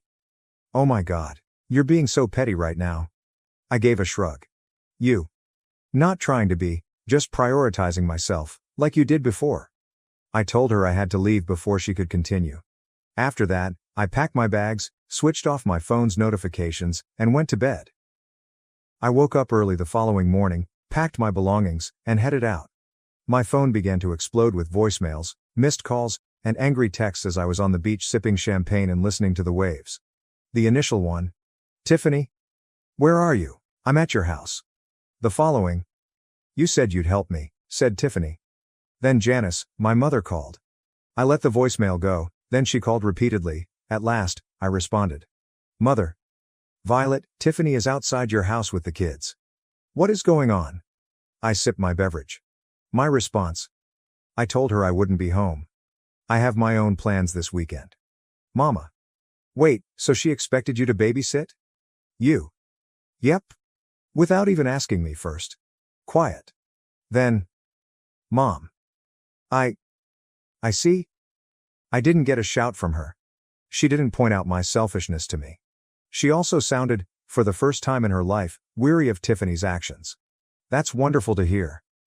My phone is still vibrating on the table as I sit by the ocean and watch the sunset. Tiffany is still yelling and calling me non-stop outside my house. I'm not sure if I should respond. After I finish my drink, perhaps. After a few minutes of silence, my phone began to ring again, but this time it wasn't Tiffany, it was my dad, Richard. My dad never calls unless something serious is happening. I sighed, picked it up and braced myself. I sat there watching the waves roll in, feeling the warm breeze on my face. The sound of the ocean drowned out the buzzing of my phone, but I could still see the notifications piling up. Where are you? Asked Dad. I could detect the sharpness in his tone, even though his voice was quiet. Me. On the shore. Taking a rest. Dad. Tiffany and the children are crying in front of your house. She claims that you left them behind. I took a deep breath and closed my eyes. Me. I didn't leave anyone behind. I never consented to be a babysitter. Dad. She had plans this weekend, as you are aware. She required your assistance. I was expected to constantly step up, no matter what, and there it was, the standard speech. Me. I was not invited on her trip. I was close enough to be her free babysitter, but she didn't think I was close enough to be there. Number not now. Dad was silent for a while. Father. I understand that you're upset, but family takes care of each other. I gave a little chuckle. Me. Is Tiffany looking after me? Has she ever? Or am I simply supposed to give up everything for her at any time? More silence, followed by an unexpected development. Father. Your mother and I are on our way to get the kids. I straightened my posture in my chair. Me? You're heading to Tiffany's house? Hold on. No, your house, said Dad. After leaving the children there, she departed. Anger began to slowly swell in my breast. Tiffany had left her children outside my house, thinking that someone, anybody, would watch them. She had not made other plans or recruited another babysitter, so she simply left them there and went. I took another sip of my drink while clenching my jaw. Me? How long ago? Dad. Roughly 20 minutes, I'm already halfway there with your mom. She truly believed that I would give in, that I would go home in a panic and accept responsibility like I always did, but this time, I let out a sharp breath. Me? All okay. Tell me when you get them. After hanging up, I tried to calm myself by staring out at the water and thinking about how horrible it was for the kids, who didn't deserve this and didn't know their mother was using them as pawns in some absurd guilt trip. I thought about calling Tiffany, but I knew what she would say. She would play the victim, turn this around on me, and tell everyone that I was the selfish, cruel sister who made her leave her kids on a doorstep because she had no other option. It wasn't worth it. My dad texted me 15 minutes later, saying, "Dad, we have them." I released a breath I didn't know I was holding, and then he contacted me again, saying, "Dad, we're taking them to our house." My mom, Janice, had always found ways to make things better for Tiffany, but something about this had pushed her over the edge. "Your mother is furious." That made me stop. Mom was furious. That was new. Before I could give it much thought, another message arrived, this time from Tiffany. "How could you do that to me?" asked Tiffany. I rolled my eyes and continued to read, but now I had the problem. Tiffany replied, "You know I had nowhere else to go." "What else was I supposed to do?" asked Tiffany. "Tiffany, you really are making a big deal out of a trip. You're self-centered and petty." And last, the message. "You're dead to me," said Tiffany. This wasn't over yet, but I wasn't going to let her spoil my weekend, so I locked my phone and put it away after staring at the screen for a moment. As I reclined on my lounge chair, I allowed Tiffany's irate text to remain unread. Everything was bathed in rich orange and gold hues as the sun descended over the ocean. The waves were calm, steady, and rhythmic. Something bothered me even though I should have been at ease. Tiffany wasn't one to take things lightly. She was always adept at assigning blame and manipulating circumstances to her advantage, and this was the kind of thing she would cling to for years. I let out a sigh, sipped my drink slowly, then picked up my phone once more. 42 messages remain unread. Some from my mother, most from Tiffany. I started by quickly reading Mom's most recent text. "Mother. We have the kids." "Mother. Tiffany isn't answering our calls." "Mama. Call me when you can." I scowled. Why wasn't Tiffany responding to them? She kept sending me texts, but was she ignoring them? That was nonsensical. After a moment of hesitation, I clicked on her name. The texts were just what I had anticipated. Tiffany said, "I hope you're happy you ruined everything." Tiffany said, "You're so bitter it's disgusting." Tiffany said, "You embarrassed me in front of everyone." Tiffany said, "I hope you're enjoying yourself while I'm falling apart." Nothing fresh. The standard guilt tripping. A new message appeared just as I was ready to put my phone away once more. Tiffany said, "I told my friends what you did. They all agree you're an awful sister. No wonder you don't have many close friends." I gave a quick breath. It was there. Throughout my entire life, I had been the trustworthy, responsible, and good sibling. I had to be the bigger person, and Tiffany was used to that. She had to make me the bad guy now that I wasn't going out of my way for her. I put my phone away and locked it. Allow her to provide her version. I didn't give a damn. I believed I didn't, anyhow.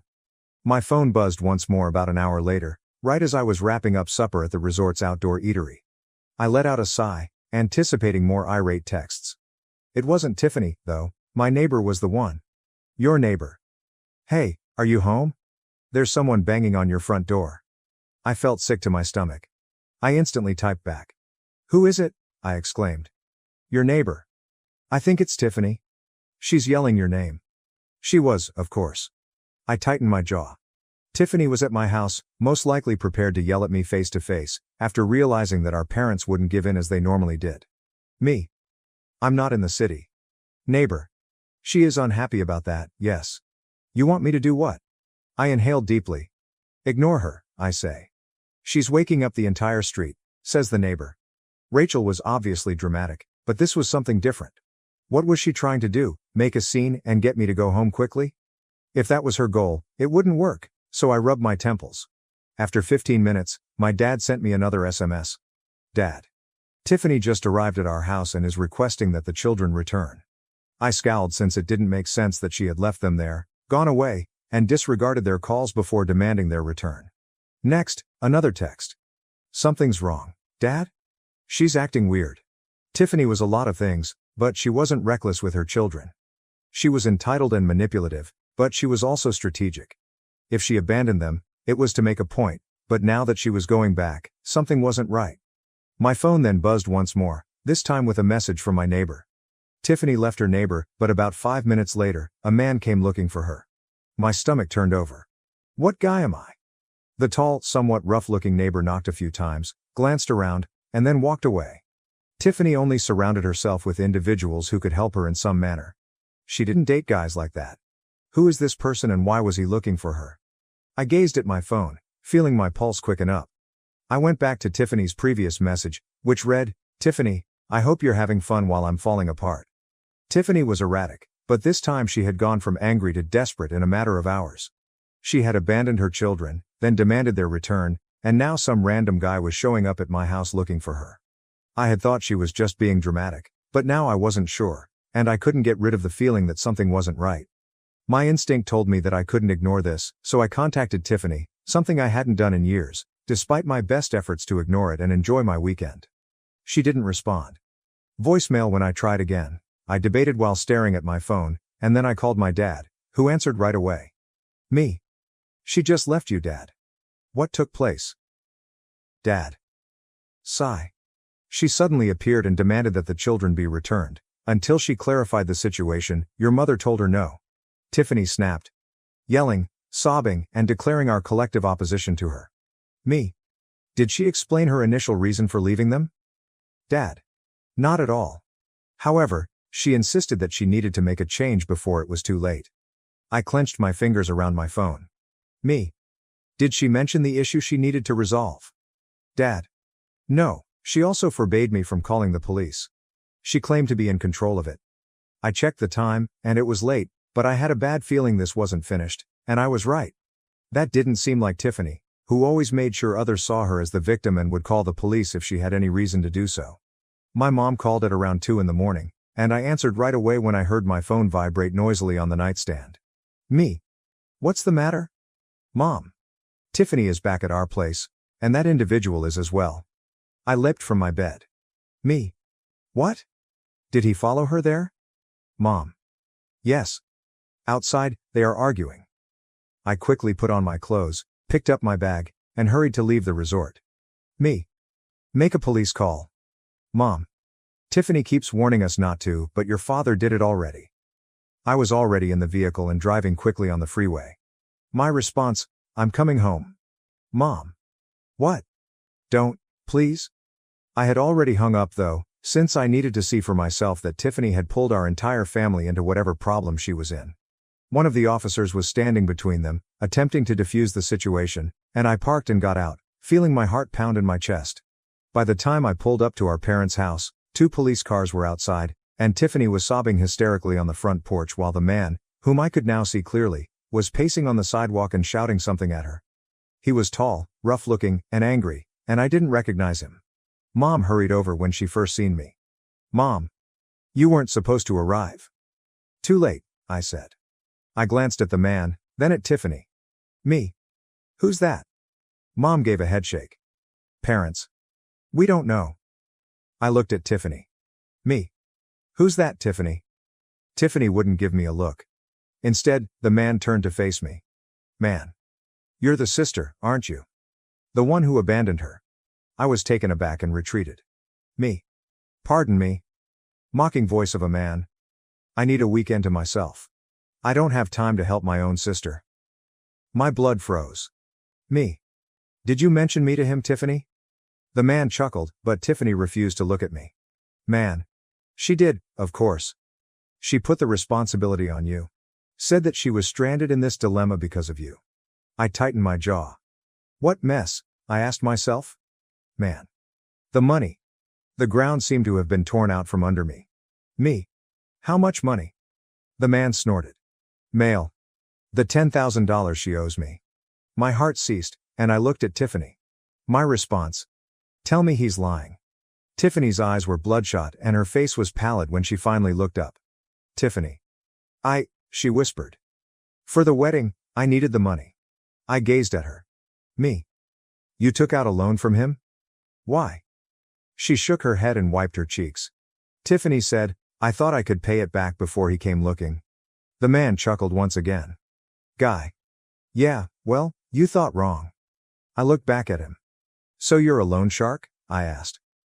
Male. I prefer businessman. I took a deep breath. Me. What did you think? Would you get paid more quickly if you came here and caused a scene? He gave a shrug. Man. I couldn't get her to return my calls. Her excuses ran out, so here we are. I gave Tiffany another glance. Me. You left the kids in my house for what reason? Tiffany sobbed while covering her face. According to Tiffany, I didn't want them to be around if things got bad. I shut my eyes. She had taken advantage of me, tried to have me watch her children so she could deal with a loan shark behind my back, and then abandoned them anyway. She had put us all in danger because she didn't want to be held accountable for her own behavior. I was done. After obtaining statements, the police ultimately escorted the man away. Our parents weren't amenable to Tiffany's attempts at apology. Father. You put your kids in danger, Tiffany? Mama. You put all of us in danger. Your mother. And you tried to blame your sister for your mistake. Tiffany continued to cry, stating that she was at a loss for what to do. Silently, I stood there. I had no feelings. I had lost my anger. I wasn't shocked at all. I was simply worn out. My response? Figured it out, Tiffany. Her eyes were big as she gazed up at me. You're just going to walk away? Asked Tiffany. Me. Yes. I didn't feel compelled to make things right for her for the first time in my life. This mess was her fault. It would need to be cleaned by her. I turned, made my way back to my vehicle, and departed. For weeks Tiffany and I didn't communicate. Later, I learned that in order to pay off the debt, my parents made her sell some of her wedding pleasures. Although it was far smaller than she had initially intended, the wedding still took place. The bridal party did not include me. They didn't even invite me. And to be honest, I didn't mind that. I prioritized myself for the first time in my life.